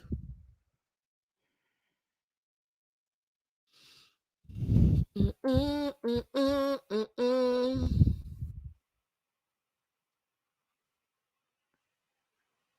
It says average age last time I looked at the research was around mid 50s. Ferrari owners were slightly older, with Rolls Royce owners being younger. I think the Rolls Royce owners now are like 35, 40, right? Why am I telling you this? Because a lot of y'all see the stuff and you don't even really realize what it took to go get that stuff, right? So let's talk about some numbers. How much do you think it cost to get brakes done on a G Wagon?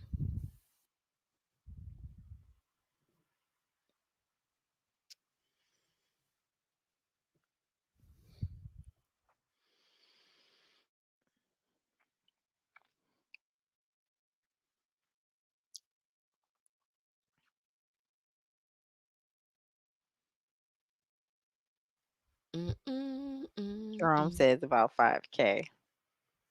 That's about right. That's about right. If you're doing front and back brakes, it could go anywhere from 5 to 6K. Yeah.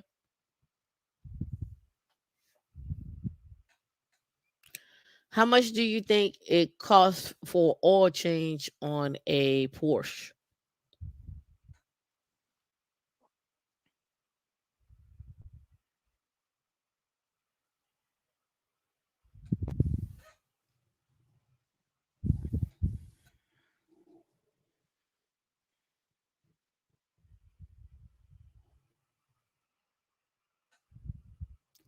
About $200.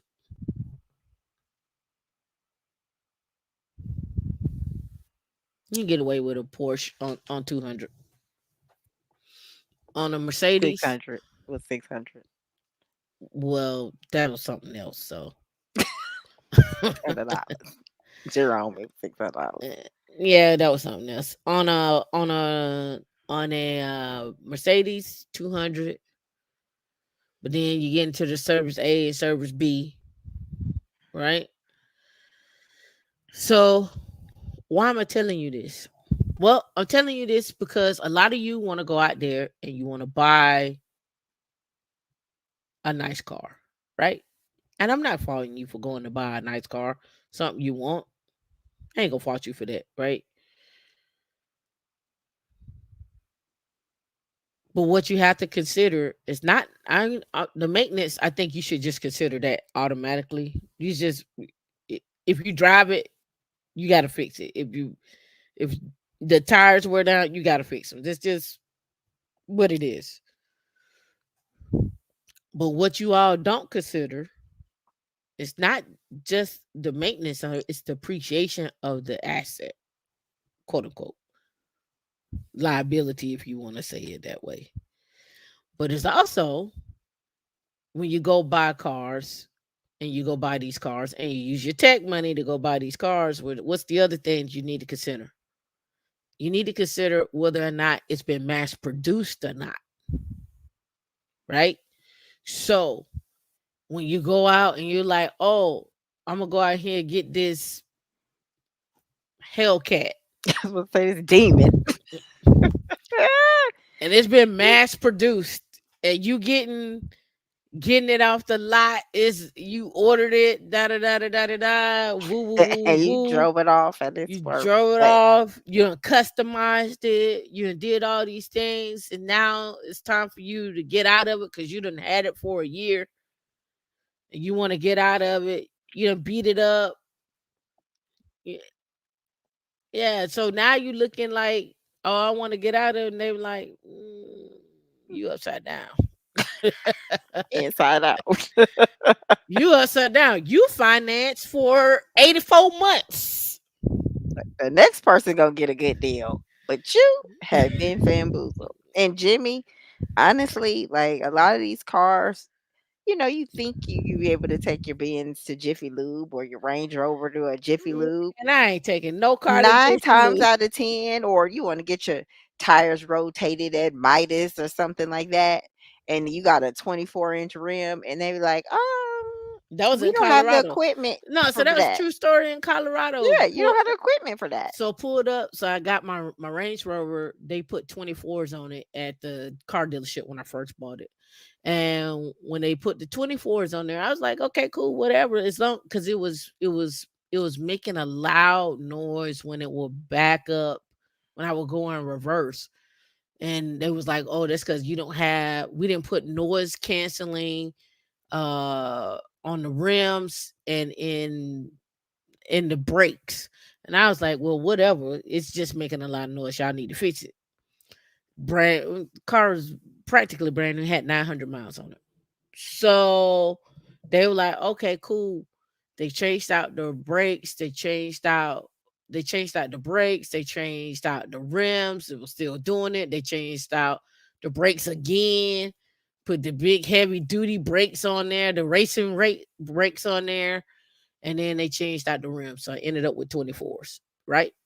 So in Colorado, there was like, oh yeah. I was like, it need an alignment. And I was like, oh, okay, cool. Let's run over here to Discount Tires. They'll do the alignment. So we go to Discount Tires, and D was like, it's still pulling to the right. And I was like, So when I got up, I went over there. I was like, hey man, this thing's still pulling to the right. The guy, he went to the he went to the back, and then he went to the back, then he came back out, and then he sat down with me, and he was like,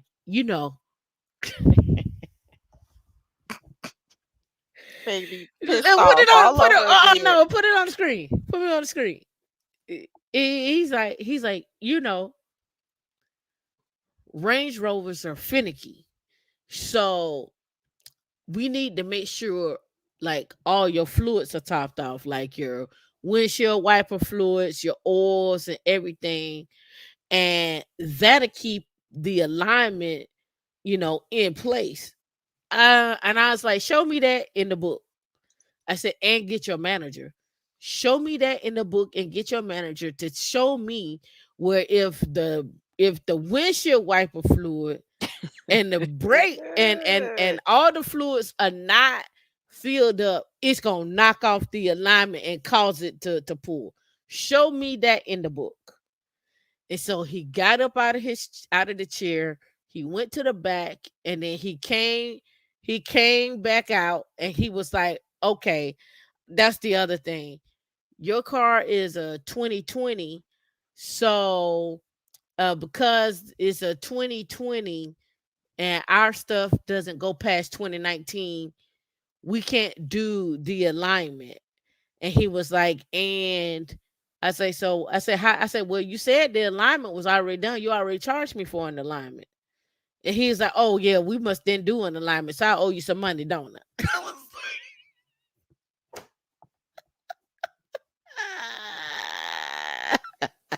like, show me in the book. Show me in the book.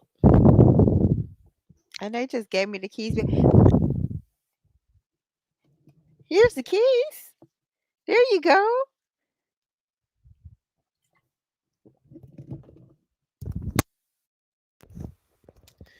He said you had a scrappy Range Rover.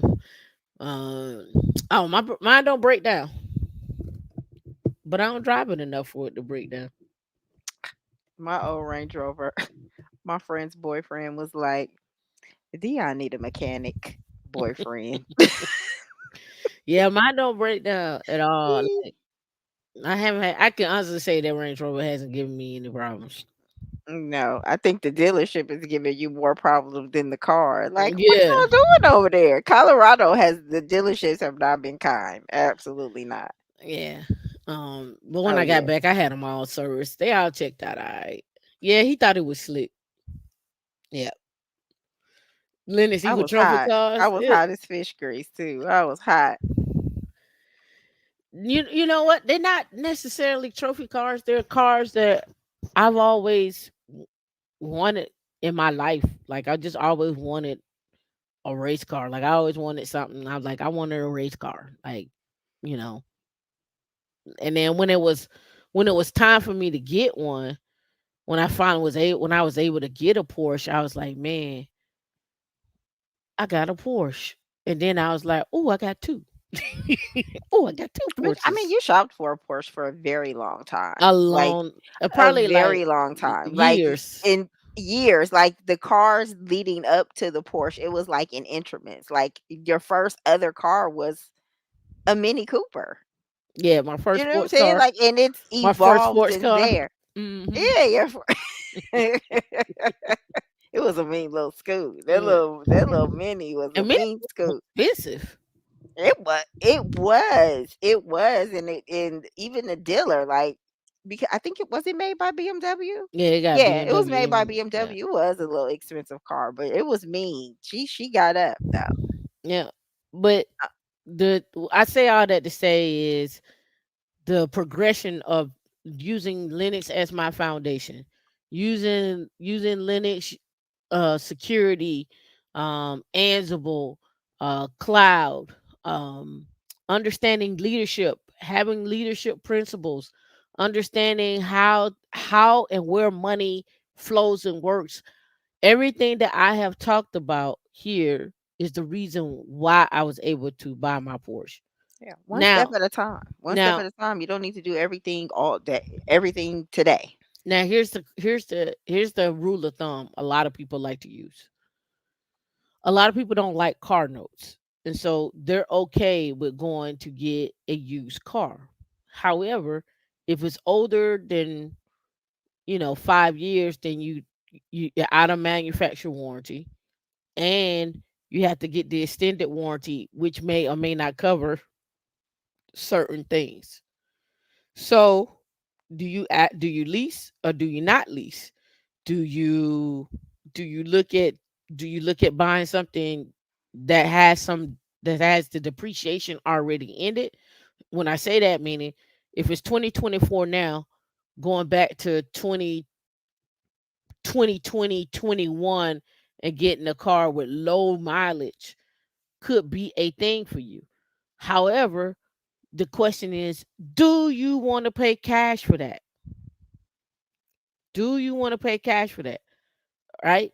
Your average Porsches are gonna probably run you from 21. If you're talking about a 911, you're 100,000. So do you want to pay $100,000 cash? Some people okay with that. Some people are not. You said aren't those fancy cars electrical this or next year? Some of them are. They got to 2035 or 2030 before they all electric. Mm. Yeah, I ain't gonna even talk about the McLaren conversation, how that went down at the McLaren shop. But nevertheless, I could have had one, but I didn't like the treatment, so I walked away. So it is what it is. It was a 675. I looked at a 675 and a 720. They got too many blind McLaren got blind spots too. They like the that what's that on? What's that Chevy one that we test drove? The Camaro or the Ye Hellcat? the Camaro.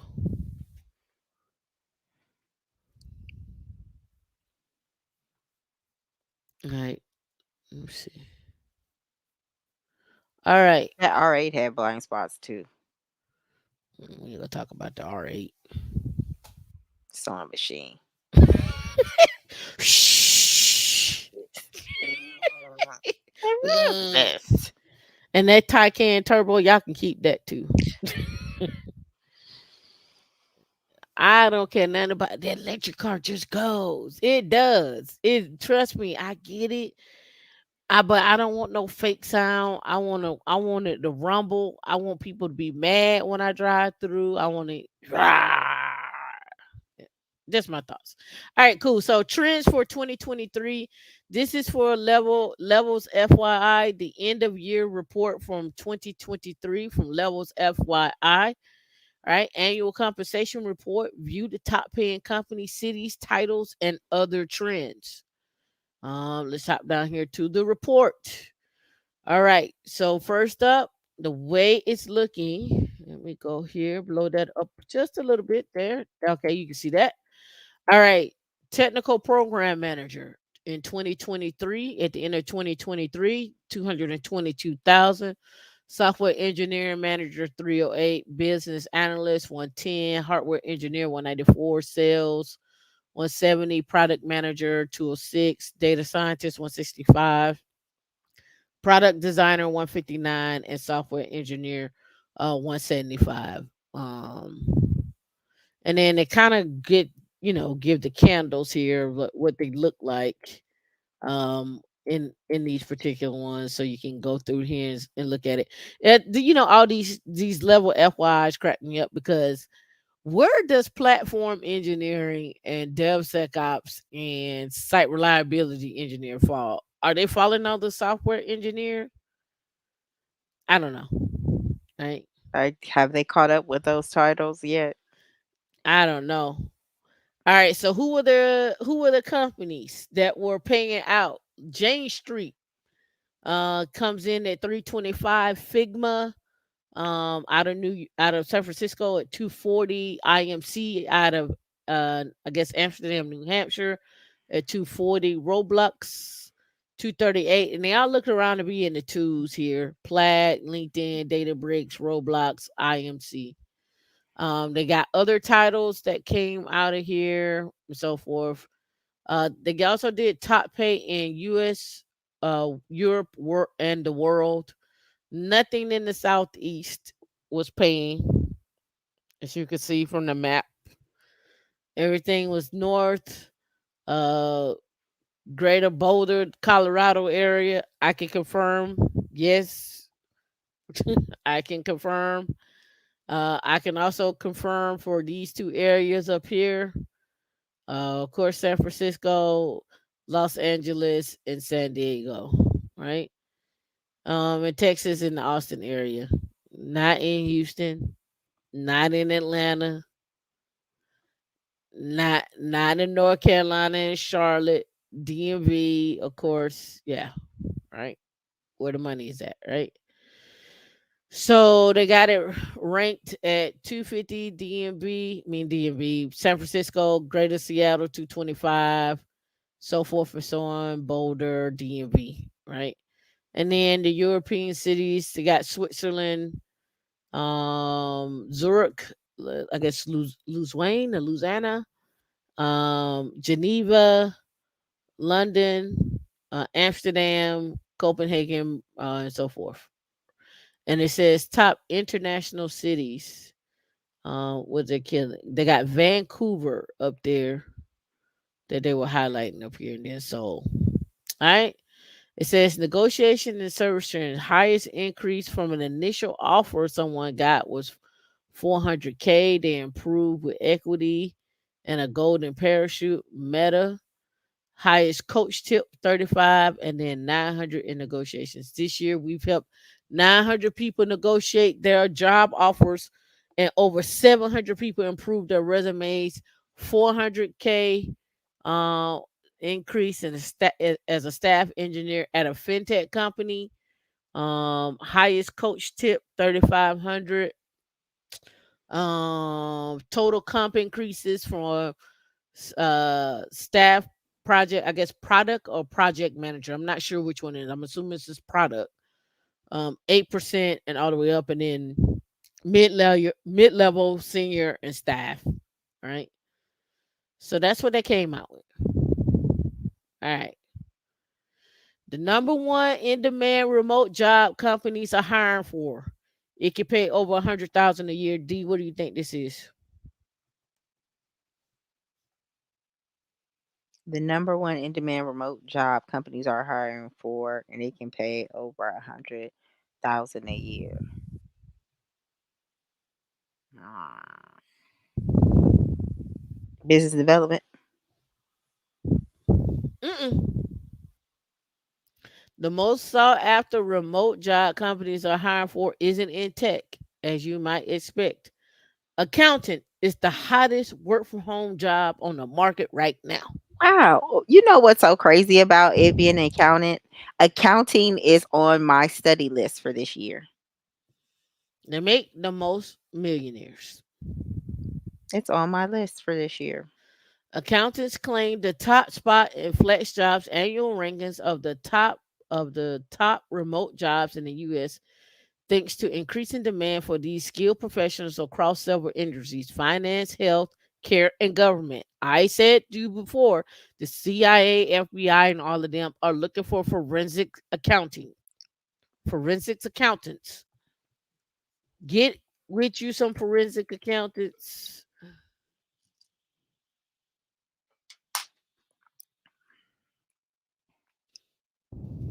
How to become a forensic accounting? Accounting.com has that. Boom, boom, boom. I wonder if Kaplan has it. That's who? Kaplan. Does Kaplan have? Yeah, Kaplan Forensics. Right here.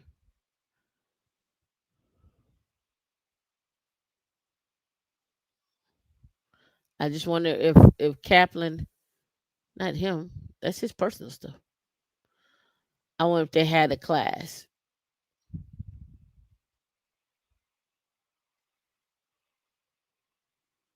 That's what I was looking for.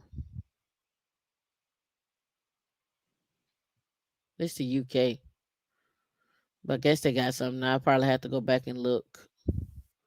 How to become a forensics accountant? You look at money laundering, insurance claims, telemarketing, bankruptcy fraud, credit card fraud, embezzlement, and you get to work with divorce folks. I brought this up before. If it ain't 200K, it is on the AI side of obsolete. But I don't think that's we're talking in the next 5 years. I think you'll be fine.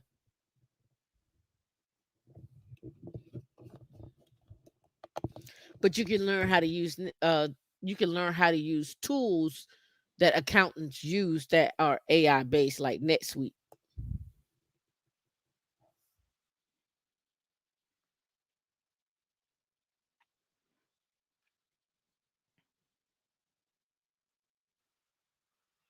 Right here. Cloud accounting software transform your general ledger, optimize AR, automate AP, streamline tax management, get a complete view of cash flow and financial performance. That's from NetSuite. That's from Oracle.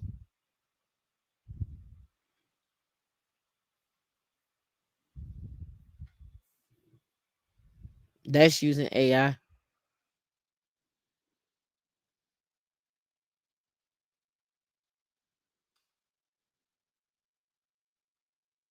Senior account, EDI, ERP, NetSuite hybrid, NetSuite administrator, 160 to 180 remote.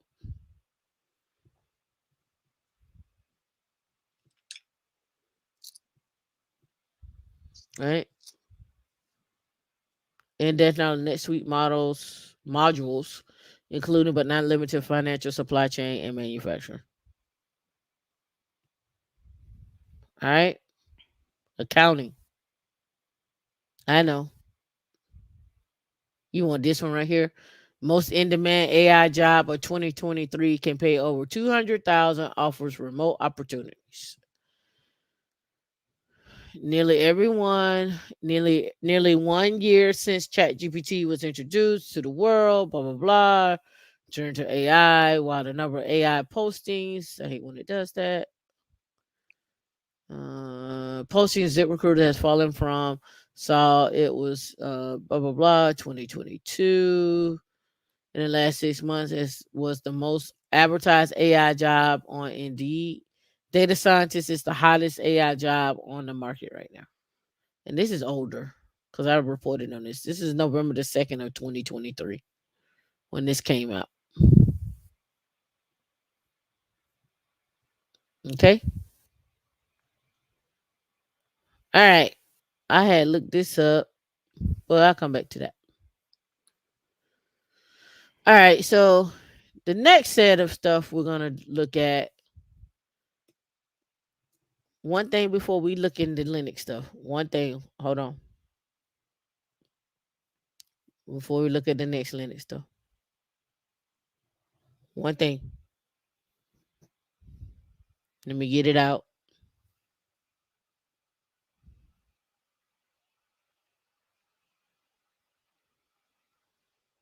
I didn't keep it.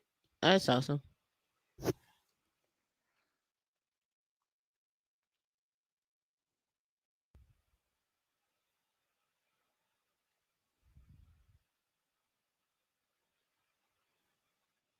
All right. We're about to cause some problems, D. I can't help it though. It'll be all right.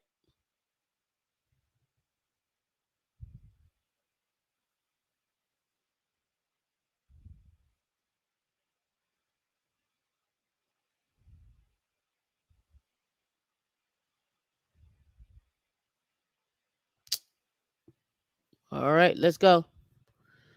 Let's cause some troubles. All right. Head of quantitative trading.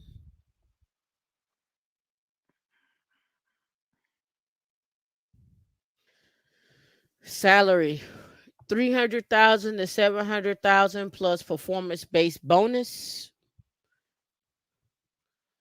Remote preference for hybrid. A crypto focused prop trading firm is looking to onboard a head of quant to join their team. This is an opportunity to help manage multiple portfolio managers and pods across the prop trading arm or this business while having much discretion over hiring and trader collection. Assist PMs with research, develop and implement short-term, mid-frequency quantitative crypto strategies, ensure thorough project quality and security, collaborating with trading teams and PMs to ensure performance and KPIs are met. Collaborate with the C suite and upper management, put in place reasonable stop loss and risk parameters for new traders. 15 years experiences managing quantitative trading strategies, MFT, mid frequency trading, 8 years of working with within traditional finance, and 5 years of working with crypto trading. Documented track record, familiar with Ethereum, and hands-on programming experience with Python, Java, Solidity, C++, A+. And then they got perks. And it pays between 300K to 700K. That's where we're at. All right. I wanted to bring that to you. It was posted 4 hours ago. Do you think they ready? No. No, Hmm. D says nope. no. I don't even. I mean, the chat should be like on fire. Questions. Bring Joe back. Like Joe is no coming. action. Just Joe is no coming. action. Look at that dry ested chat. Nothing. Nada. Joe They is like coming that's back. not for me. That ain't for me. I can never do that. I'm not as smart as you, D and Tim. Joe is And coming back. can't get there. Tara, I saw your comment. I don't know. You said you're still out there trying to figure it out. I don't know.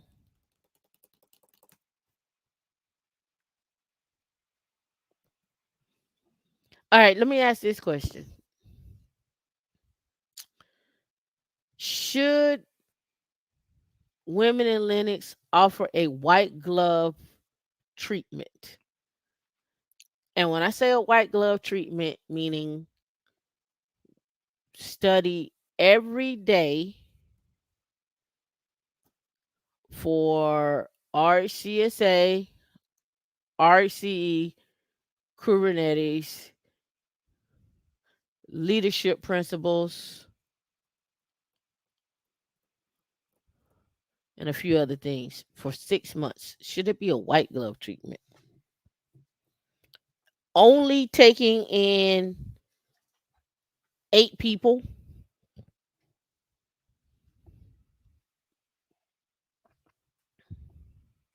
in a white glove study group. When I say white glove, meaning we're studying it every day.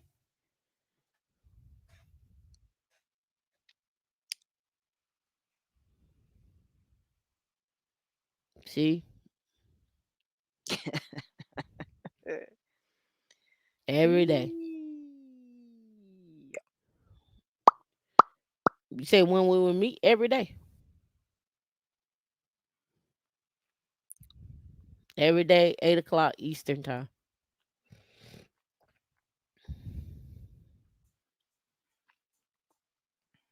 6 months.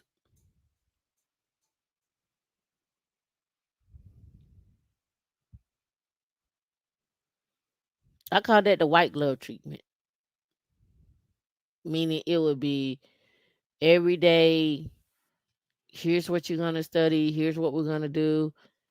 Here's where everything is at. 2 weeks worth of time to prepare for the exam, practice exam.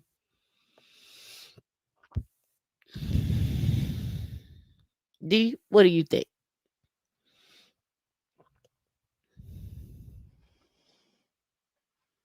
Sure. Why not? Only 8 people? Is it different cohort? Just 8 people, 8 o'clock 8 people, 8 o'clock, 8 to 10, every day every for day. 6 months? Sure. Knock yourself out.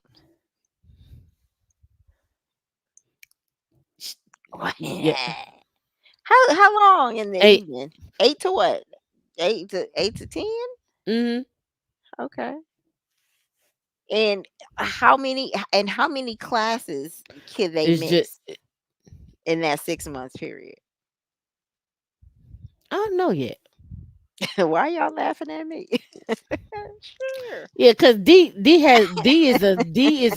of little faith. That's why y'all I laughing. am not D of little faith. I am looking at the chat for the questions.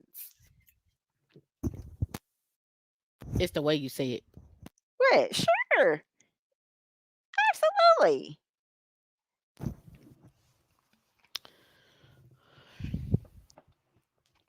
Sure, 4 days a week, fine. I think you do better on Saturday and Sundays, but that's just my personal take. I mean, hey, I know for me, I would have a whole lot of questions because for me, at 8 o'clock in the night in a study environment, for me, at eight, like 8, 9, 10, You ain't no good I'm after not 10. fresh. I'm not super fresh. For me, You're right, Sadie. D don't believe in us. I do. D is our biggest champions. Trust me. Y'all be mud if it. She don't believe in us.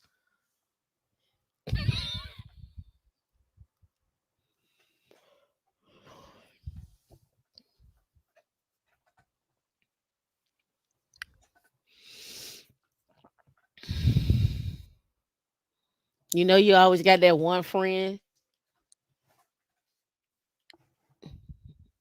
You always got that one friend.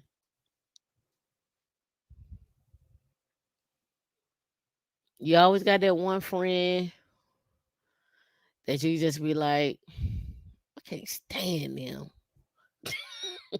I can't. Oh, she get on my nerves. Ooh,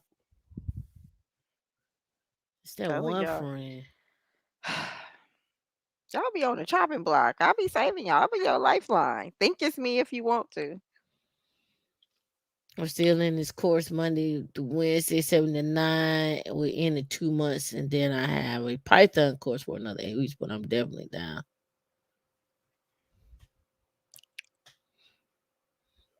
Yeah, D don't have no faith. Gotta I have know. faith to faith to faith. Ooh, gotta have faith to faith. I Ooh, do. yeah. Ooh, yeah. Ooh, I yeah. do. You can do it. Yeah. We don't believe nothing you talking about. You can do it.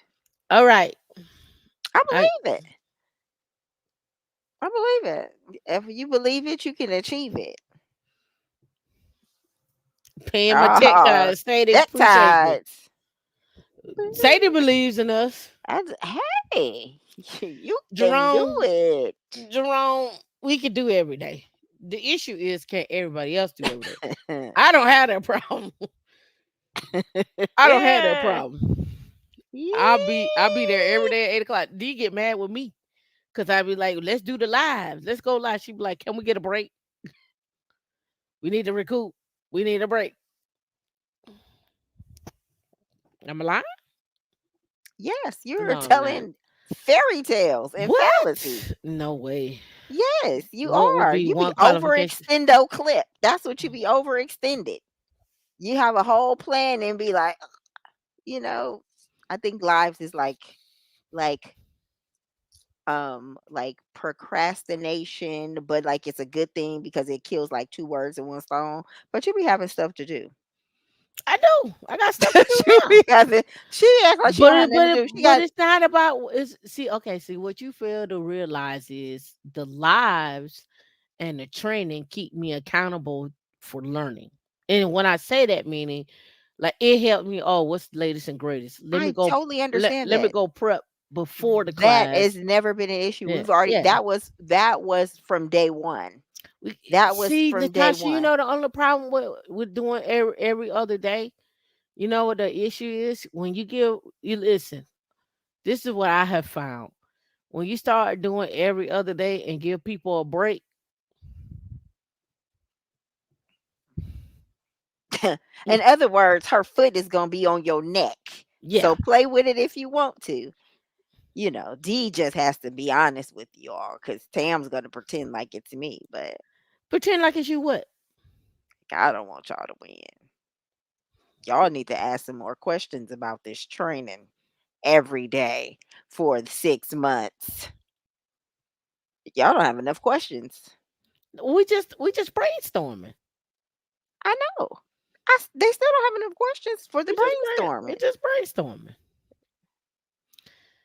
All right. No Monday, Tuesday, Wednesday. Oh yeah, Monday, Tuesday, Wednesday works. I give y'all a break because y'all don't, Thursday and Friday. Thursday and Friday is when you really need to be learning. You don't need to go outside. Ain't nothing outside. So how long is the class? So we come on at 9 o'clock on Monday. We Listen, do we do we do let, are we moving the we have to meetup make back to adjustments. 7? We have to For make adjustments. Got to make adjustments. We told you we brainstorming. D.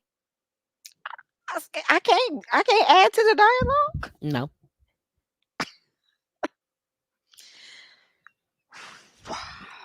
no.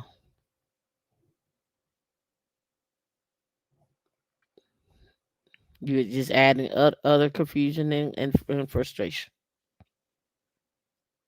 It's cold outside. The weather outside is frightful. You said I'm adding to the confusion. All right, so I want to bring this up too. Mm. All right, now I do have a syllabus. Actually, I got a syllabus for all the classes. I've been had Evelyn, those. all those charts and graphs and stuff you see, then you gonna ask her, do she have a syllabus? Sometimes. You know I do. All right, look, Yee. for those of you that's looking for jobs, right? Here's another job. I pulled this up. I just wanted to see. There is I don't know. I had to think about the cost. 'Cause I got to think about what classes want to be in there. Like I And what I then want. the other question is, how much would you pay for a class like that? I'm curious. How much The would you white guys glove pay? treatment. Because y'all get it for free now. Every Wednesday. What Y'all get it. You've been getting it for free for the last 6 years. So how much would you pay? How much y'all been paying for these boot camps and stuff? How mm, much would you pay? I don't know. But can I put this up here while y'all look while they type? All right, so look, the Marriott Hotel is looking for a director of DevOps and automation and technical product owner. There's three jobs in one. A director of DevSecOps and automation technical product owner.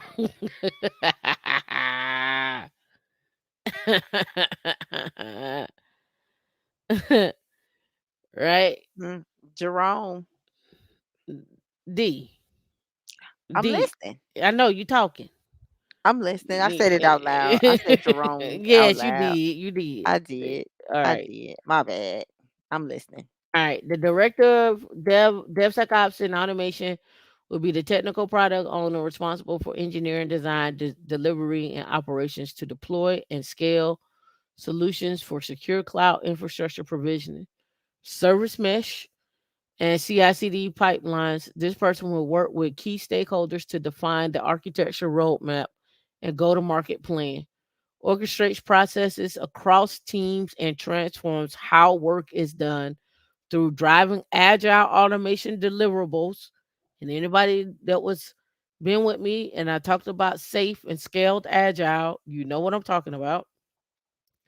Supported by a team of engineers, the ideal candidate has been the owner for platform as a service products and is skilled at setting the direction of the team and breaking the delivery into workable components.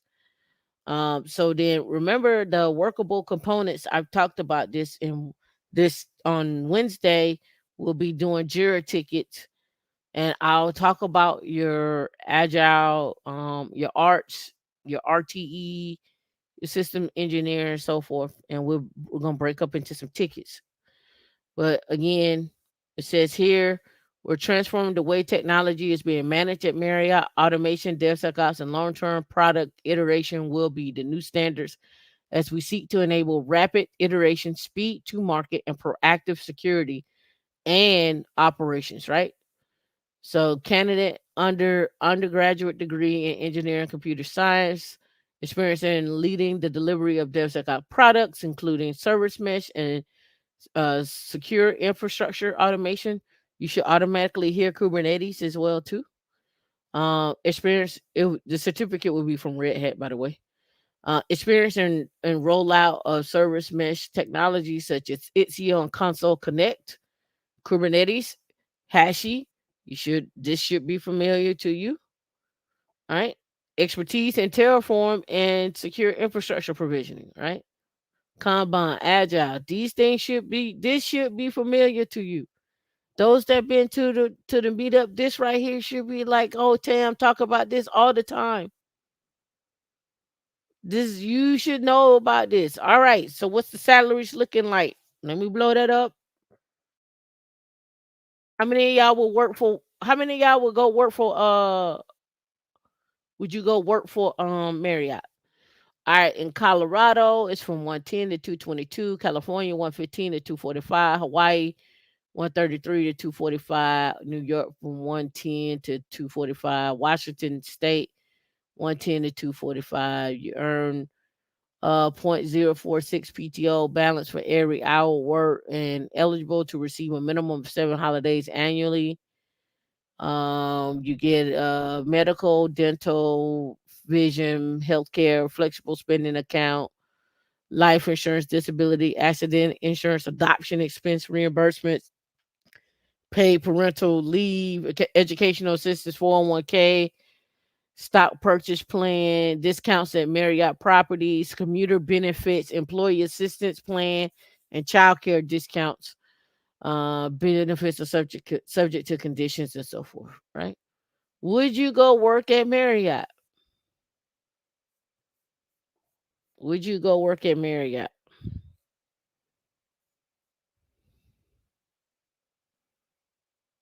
I'm gonna post this in Slack. I need somebody to let me know they applied.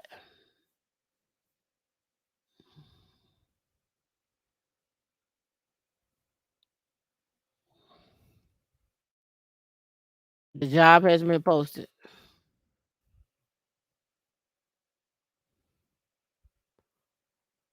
All right, let me look. Okay, so now we're into our Linux stuff. All the other stuff was fluff. All right, I'm gonna post this too. This is all the events that Hashi is having: immersion day, training day, so forth and so on. I am going to be doing some Hashi training. I think I want to do Vault training. I think I want to do Vault.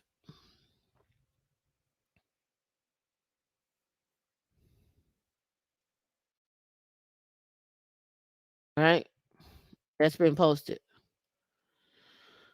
Okay, so what am I doing now? All right, so I want to get a state. Uh, I want to get a look at the landscape of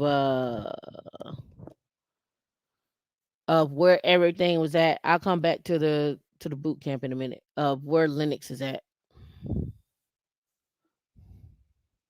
Right. So here we got embedded Linux systems with containers. This right here is a IoT situation. I'm not gonna go into this tonight because this is a deeper dive, but I just want to mention it so we can come back to it next week. I'm gonna put this in my back chat so we can come back to it next week because next week I want to do IoT and embedded Linux. Right.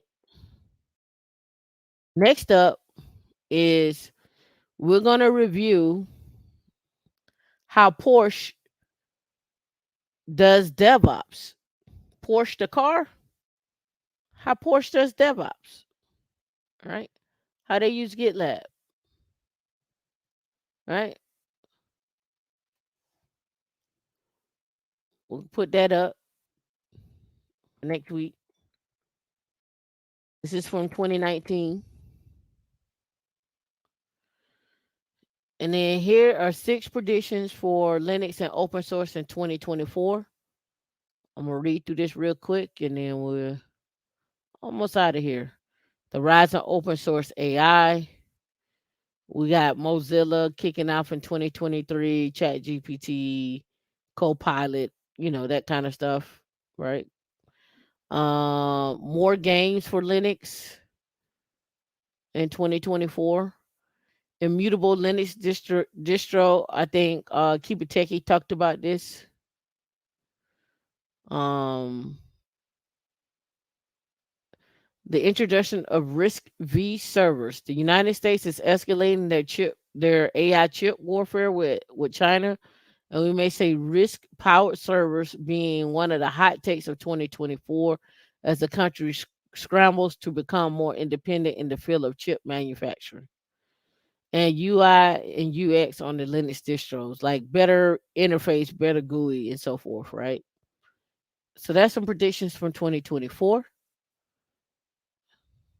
This right here, I just put this up here because a lot of y'all probably don't even know Linux magazines exist instead of Essence. You can go read Linux magazines, right? Linux magazines. And did you know that Linux turned 33? I'm gonna tell you why I find this is ironic. Hold on. I'm gonna show you this. Average age of black people. The average age of black people is 33. I find that ironic. I find that ironic. I don't know. It's just I find it ironic. The average age of black people in 2021, this one says, well, this I guess it was quoted in 2023 was 33. Oh, young population, right? And then Lennox turns 33 in 2024. 33.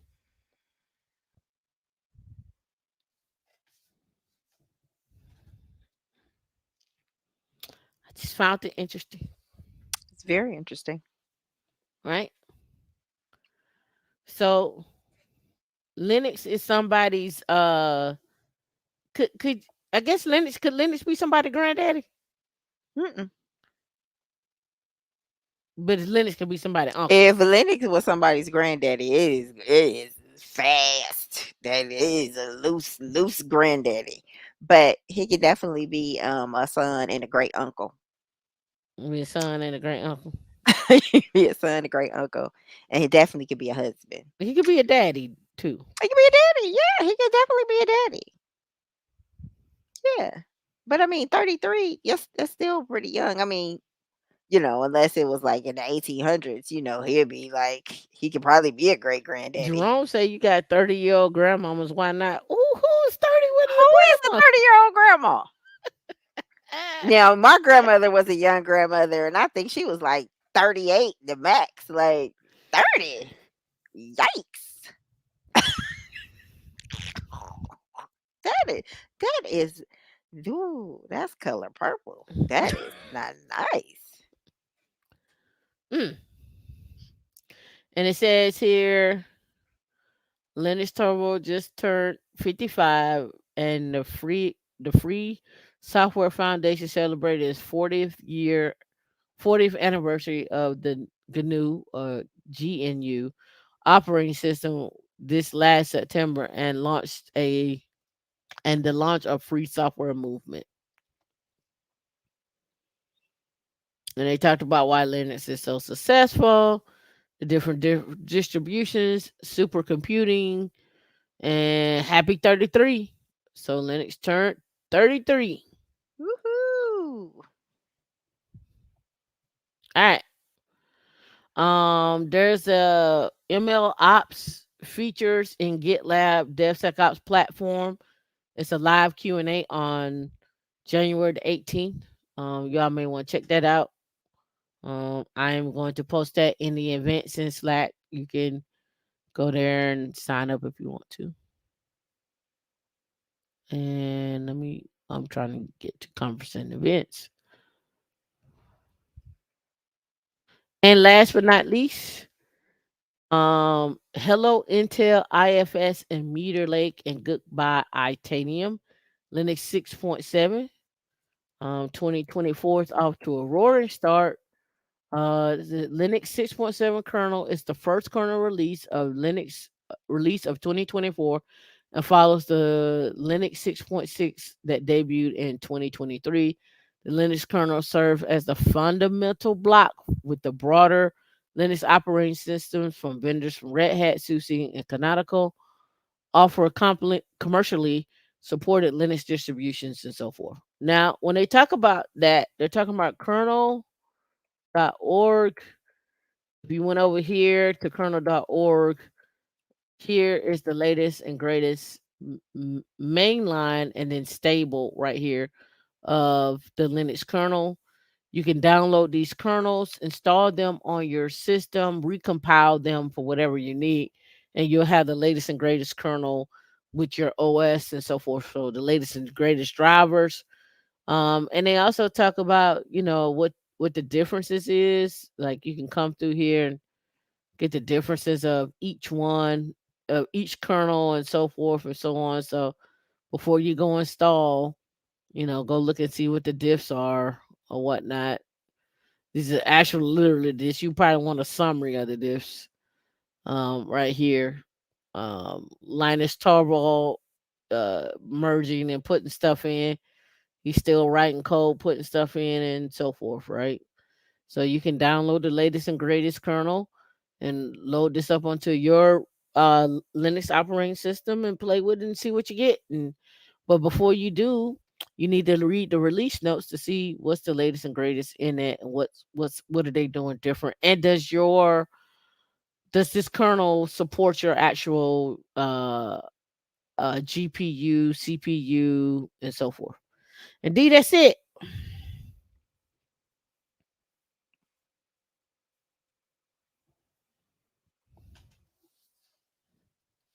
I mean, there's more, but that's enough. All right, boot camp. Um, I I, I want to revamp some stuff. I want to. I got some meetings coming up, but I want to do some leadership training. I want to include some leadership stuff. Not the fact that you all will be leaders on projects and so forth, but you would have the skill set to understand whether or not when to step up, when to step back, when to learn, when not to learn. Just those things. And then I also want to incorporate how to be a good follower and listener. I don't think that's talked about enough because you learn so much by just listening. Yeah. A lot of people don't have active listening skills. Could be trauma.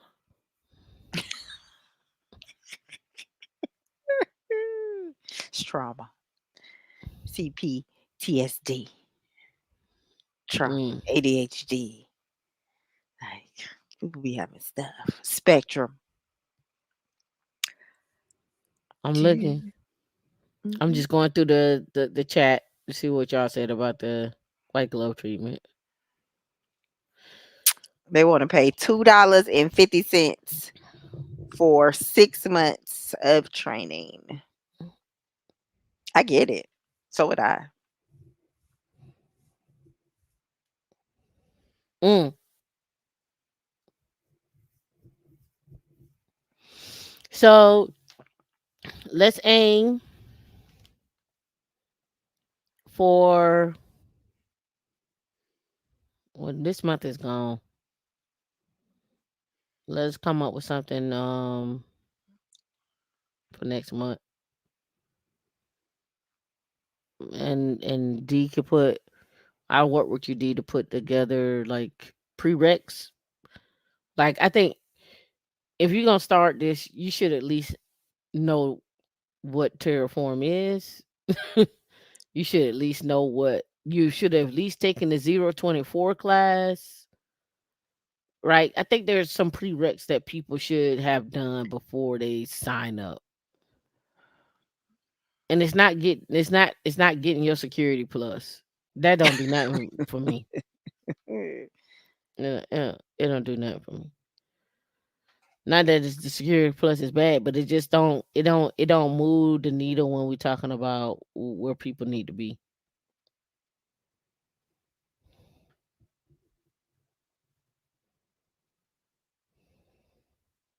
That's all I'm saying. The other thing, and last but not least, yeah, I mean that's the other thing because I'll be speaking at some conferences too. I should have signed up for the Red Hat conference. We will be at the Red Hat conference. I need to sign up for that. It's just so much, just so much. And Helmut Chili gifted some women in Linux memberships. Appreciate you, Helmut. Another thing I want to do was this. I want to start recruiting people to teach um I'm not gonna. I promise you, I'm not gonna. I can't afford to pay you 250 an hour. For every. I can't afford it. I ain't gonna even lie to you. I can't pay you 250 an hour. I'm just two gonna dollars tell and you the 50 cents an truth. hour. And No, just think of it 250 also an this hour. way, that also teaching, and it doesn't have to be like for 2 weeks, months, 6 years. Teaching also helps you learn. Mm-hmm. So if you have a subject that you are learning, the best way to retain information is to teach it to somebody else. Yeah. Like I got books sitting around like this right here. Agile management with Kanban. Agile project management with Kanban. Right. I got books sitting around here like I need to pull from. I have tons of other books that are sitting around here. Um Powerful Python. Like it's just so much stuff to pull out and teach.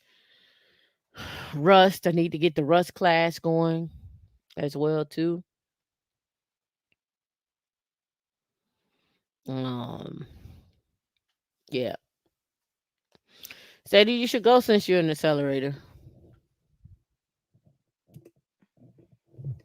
I need to get back to attending accelerator classes, the training and stuff. I don't I when they be having this stuff, I be busy. Yeah, I got an SRE book that's collecting dust now. I got plenty of books that's collecting dust. Um, so this is one of the things that I'm getting ready to take. I showed you this earlier, D, didn't I? Mm, mm,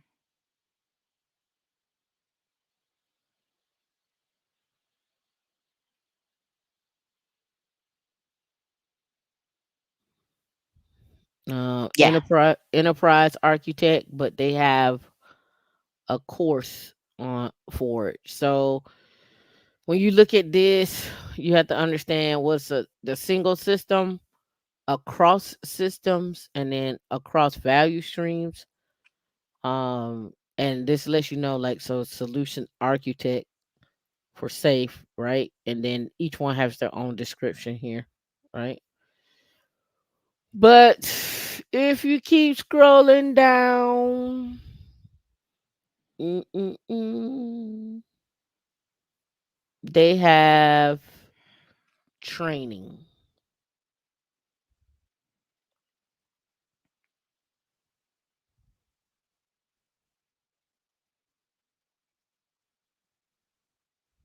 I may have to click on my training.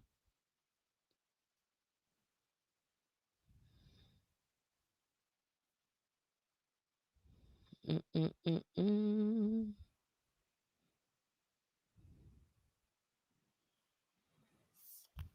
All right, so here, scroll down. Seek for architects,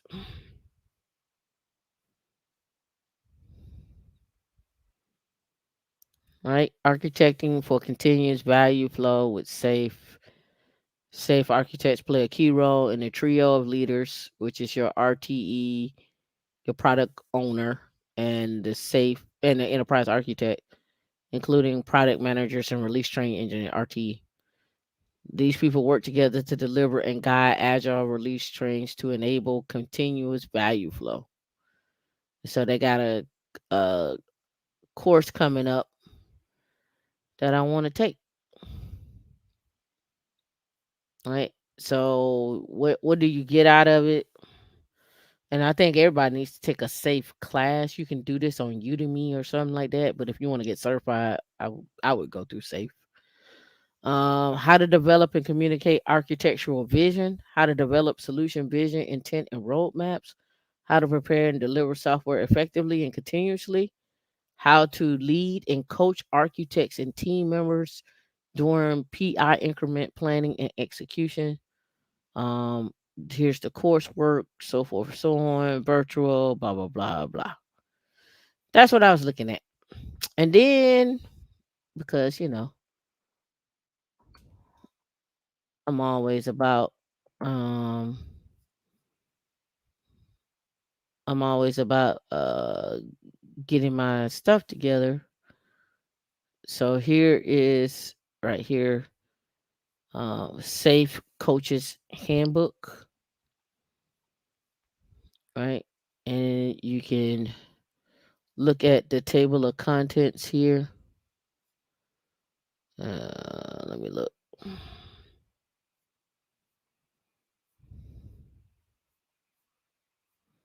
That's the forward. About the authors. All right, here's table of contents. Um, to get into enterprise delivery solution, lean portfolio management, organizational skills, value principles, agile, team building, PI execution, what's the art, backlog management, so forth. So they get into all of that for safe coaches. So there are people, like I said before, that go out there and they're just coaches. That's all they do is just coach people to move the needle, right? Like you could become a trainer. Um you become a safe trainer, certified safe practice consultant, right? You can become an agile coach or a trainer. So that's another thing, someone who understands how to remove roadblocks and help people achieve what they need to do. You could be a coach. D, you should be a coach.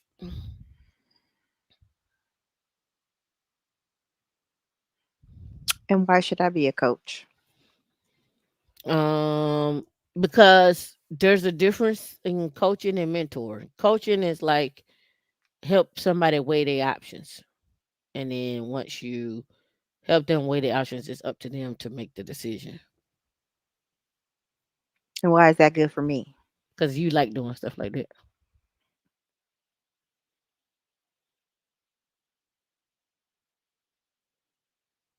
See, Do I? yeah, a mentor is someone who shares their knowledge, skills, and or experience to help another develop and grow. I'm probably more like a mentor, right? And then a coach is someone who provides guidance to a client on their goals and helps them reach their full potential. I'm a mentor, you're a coach.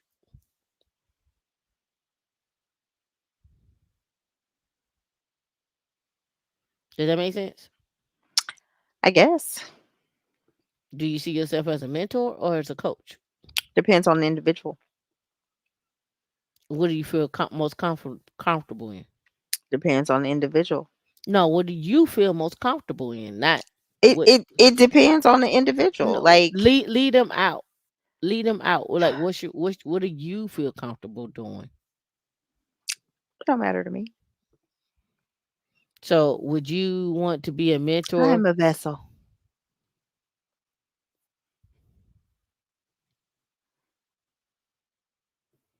So, D, you gotta listen up here. A mentor is someone who shares their knowledge, skills, and or experience to help another uh develop to help another to develop and grow. Yeah, I think D is probably more like a coach versus a mentor. Did you say something, D? Nah, I ain't think you did. no. But I it's ain't. good to see. It depends. In the chat, put what do you think D is, a coach or a mentor? Why In do the I have to chat, be one? do you think D is a coach or a mentor?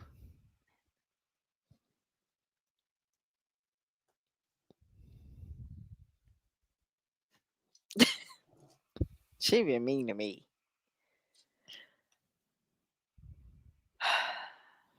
Somebody said both.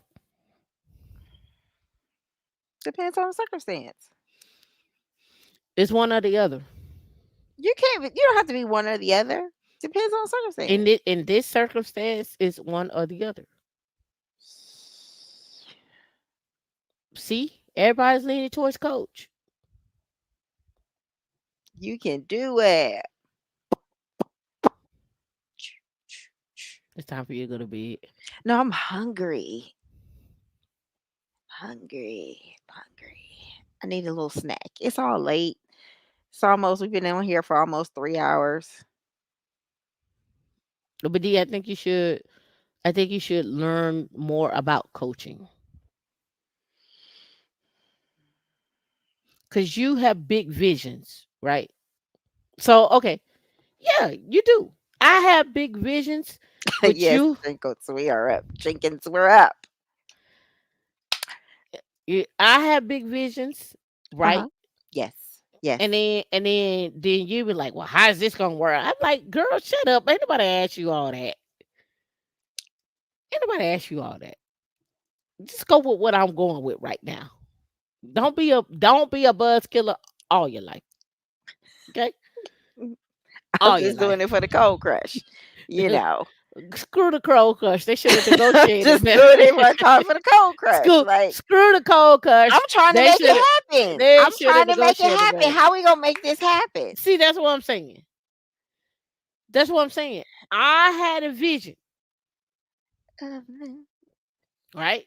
And D, you the one that do the I make your vision come to reality. no, you do the one. I do the big vision. I'm the epic. I'm the epic in this case, and you the stories. The stories push the epic. You gotta complete the stories to do that. Get the epic complete. What you mean? That's what I'm saying. Mean. That's what I'm saying. Get her done. I'm the epic, and you the stories. You gotta have the stories to complete the epic. So I get what that. we saying, Tamika? What I'm saying is this: We need each other. Probably you probably do together. better doing coaching. We are together.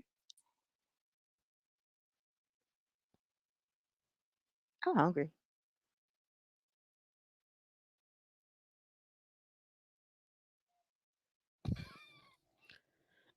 This how you know it's time for her to go to bed. Go to bed. It's time for you to go to bed. Anyway, like I said, I think D do good at coaching, and I think I was supposed to be in the whole coaching class. I don't know what happened to that. I can tell you what happened to it. When I spoke to um when I spoke We can do that to offline. You don't really have to tell me right oh no, I'm gonna tell you. You brought it up. It's live. We live. We live. We live, y'all. You know I'm all about the live. Real time. Give you info or no. What's his name? What was his name? Deuce. Yes, Deuce. Alexander. Chris. Okay, Chris said I don't want to be Coach D. I need something fly like Coach Prime or something. Coach Haterade. Well, Natasha said Coach D. Coach Haterade. Nobody's gonna hire me. What you talking about? What type of encouragement is this? Coach Haterade. You are terrible at this. You could be my coach. I'm a mentor. Listen, You could be my mentor. What you that's mean? fine. That's fine. We gonna start calling you Coach Haterade. What the hell is that? You know what, D? If I was your mentor, we would Don't. not get No. along. We would No. not get along. No. All No. right. He said if you want to get certified, he can't do certifications.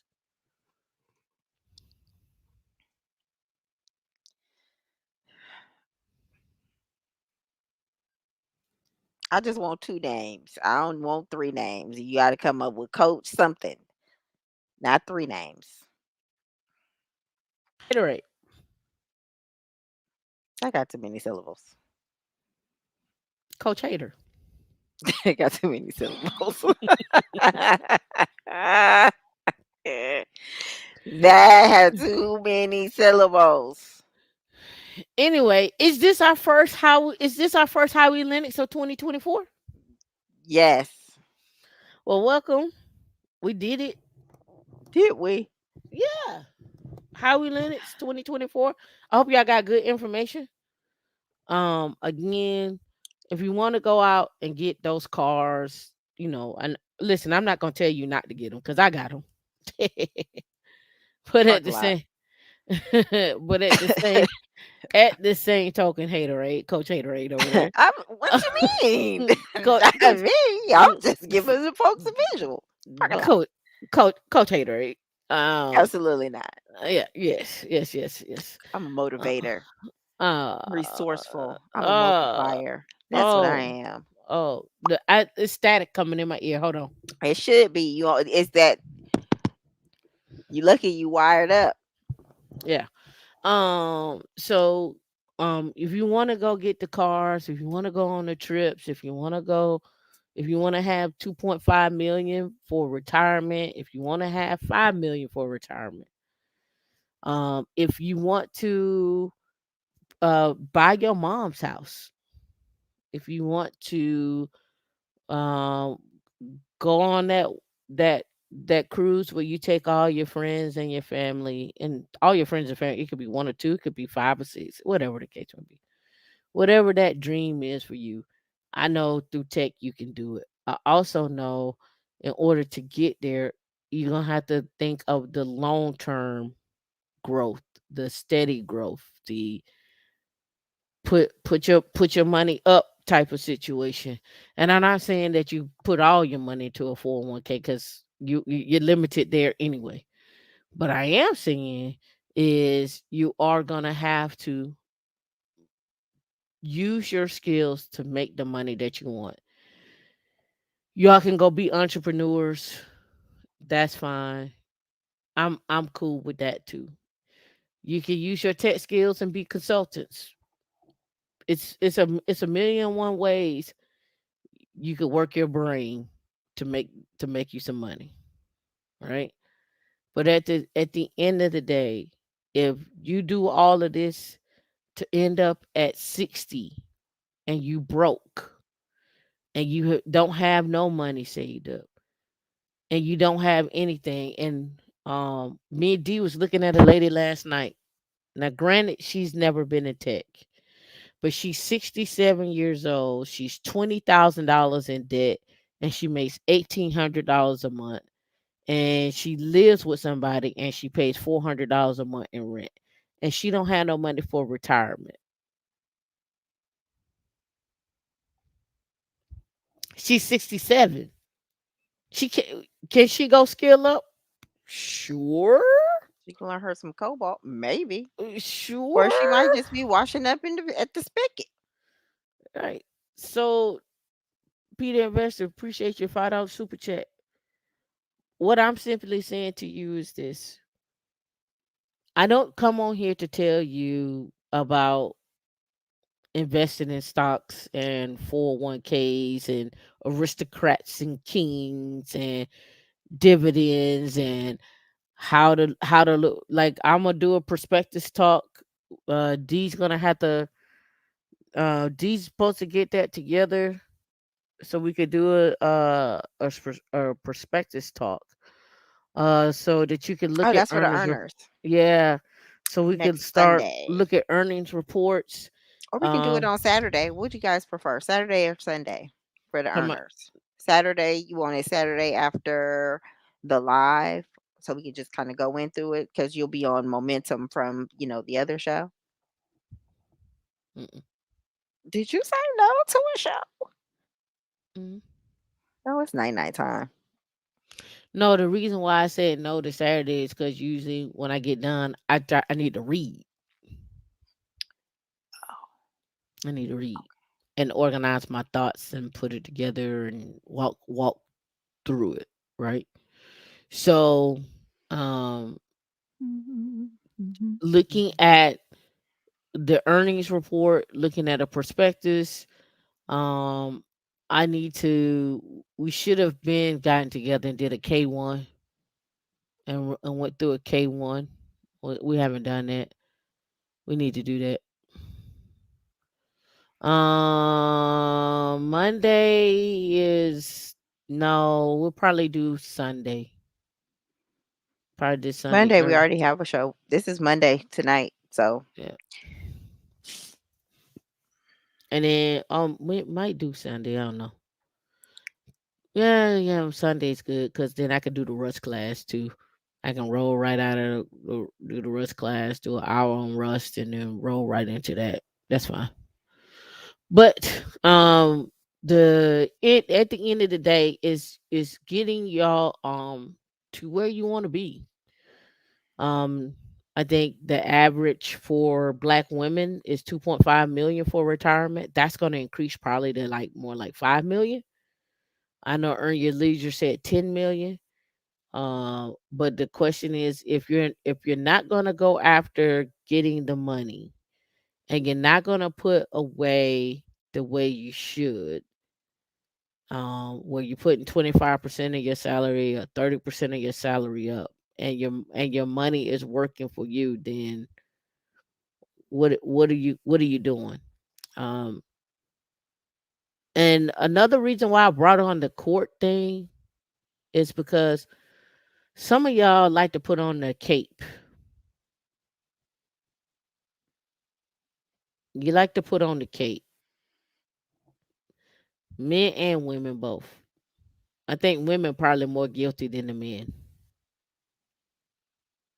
Y'all want to put on the cape and you want to go save somebody. You want to go save your friend. You want to go save your brother. You want to go save your son. You want to go save all these people, and your house be on fire. Like you go out there, you go save somebody, but you got to run back home because you got to put out your own fire. pot be empty. Y'all got to stop doing that. Mhm. and and and when I say stop doing it, I mean stop doing it to the point of your detriment is what I mean. You're doing it to your detriment, right? And then you're gonna look up and like I say, you're gonna be 65, 67, and you're gonna be like,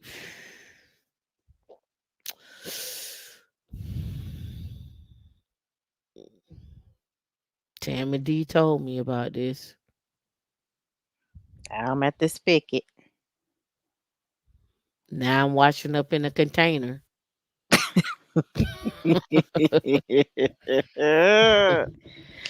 Eee, that's terrible. Yeah. All right, y'all. It's 12 past 12. We late. We out here in these streets. Y'all do your thing. Get your study on. Get your education up. Um, those that are in college and you are in college for cybersecurity, stop listening to people saying that you don't need to get your degree. Go on and get your degree.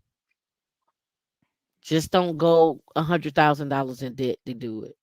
Right? Those of you that are wondering whether you should go to college or you should just get a certification. Listen, if they're giving you the education for free, go get the education for free. If they're giving you the certificate for free, go get the certificate for free.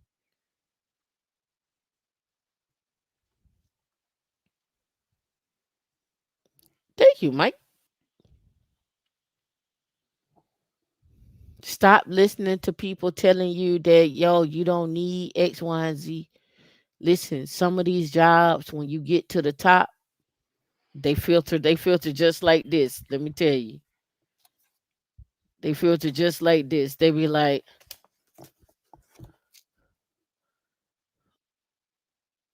oh, so this one has a degree from um Old Dominion. They've been in the game for 20 years.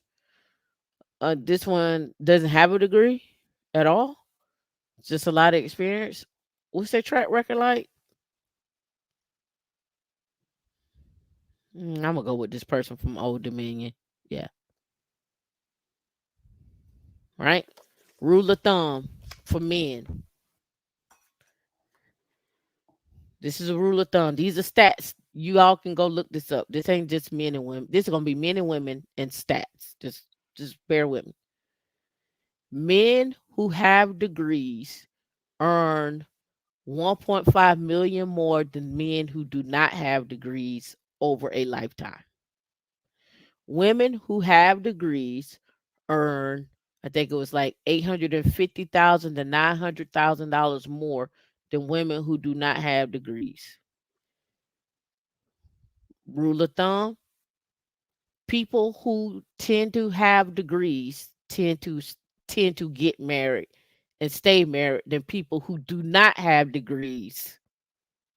So, if you're trying to stay married or get married and you got a degree, just based on stats. This ain't I'm not telling you shit. Just based on stats. If you got a degree and she got a degree, the likelihood of you all staying married is higher than the person that don't have the degree. That's just based on stats. I'm not telling you which one is right and which one is wrong. I'm just reporting to you the stats. To me, they make sense.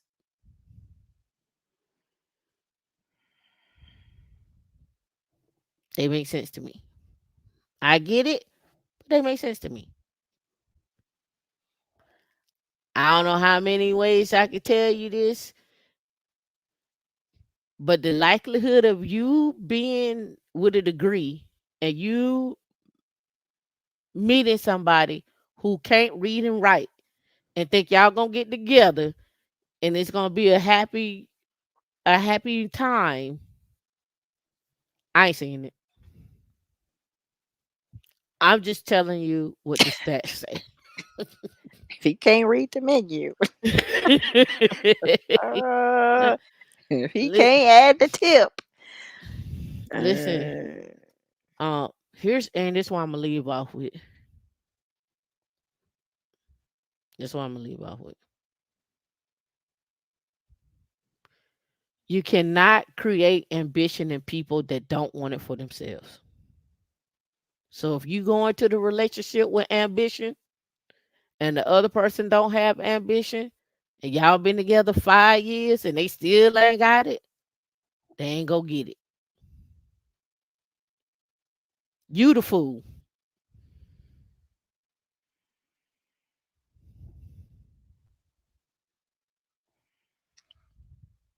Just putting it out there.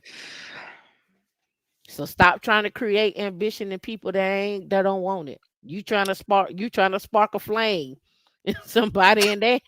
you trying to you try, you up there like ladders in the air, ladders, light it up. Ain't happening. you can do it. You can do it.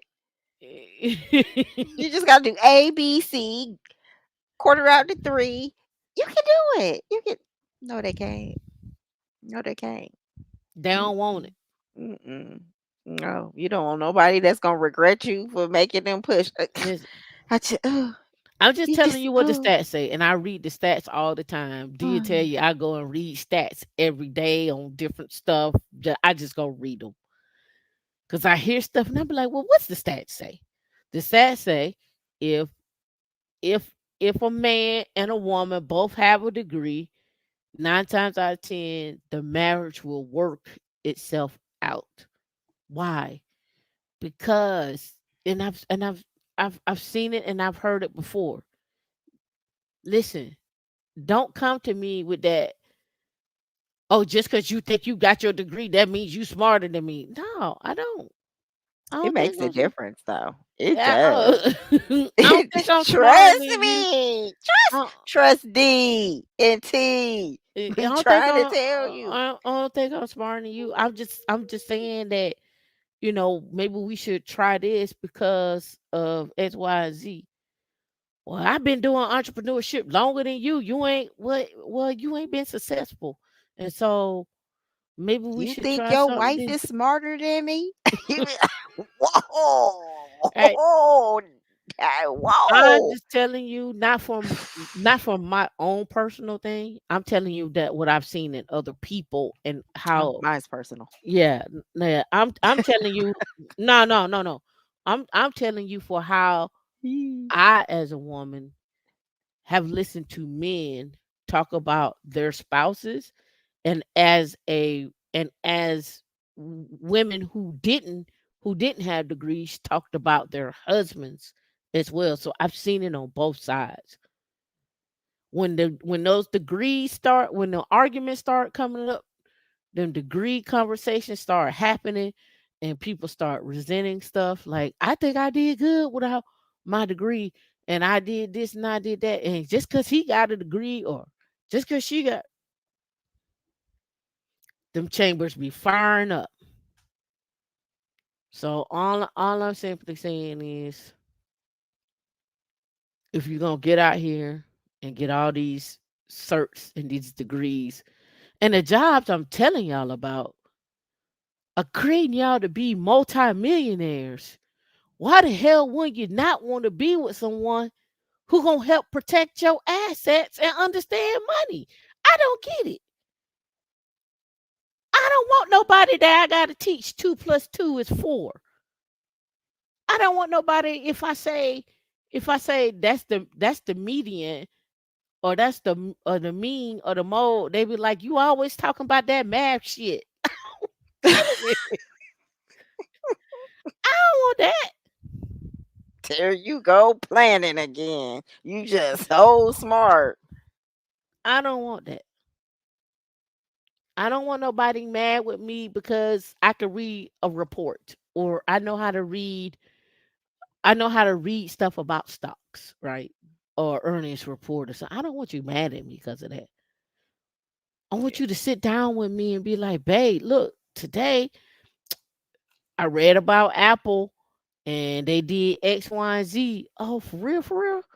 Which report was that? Send that over to me in the email. I read it. And you get home and y'all might read or converse about it. Did you finish reading it on page such and such of the report? They doing this? Oh no, I ain't did that. Oh, let me go look at that. Right? I don't want you to be mad at me because you was like your homeboy told you to take out your money. You went to your 401k and your homeboy told you to take out $10,000. So you went and took out $10,000 and went and go spent it on this NFT. And you was like it's about to hit. Or you went put $10,000 into AMC because it's about to hit.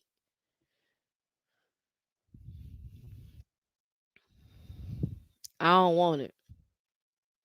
And I don't even like people around me that mad with me because I want it.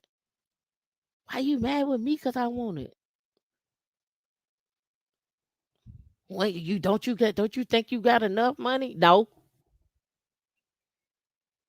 My name ain't on Forbes. My name ain't on Forbes. No. I'm done, D. I'm out. All right, you guys. We'll see you on Wednesday. Peace out.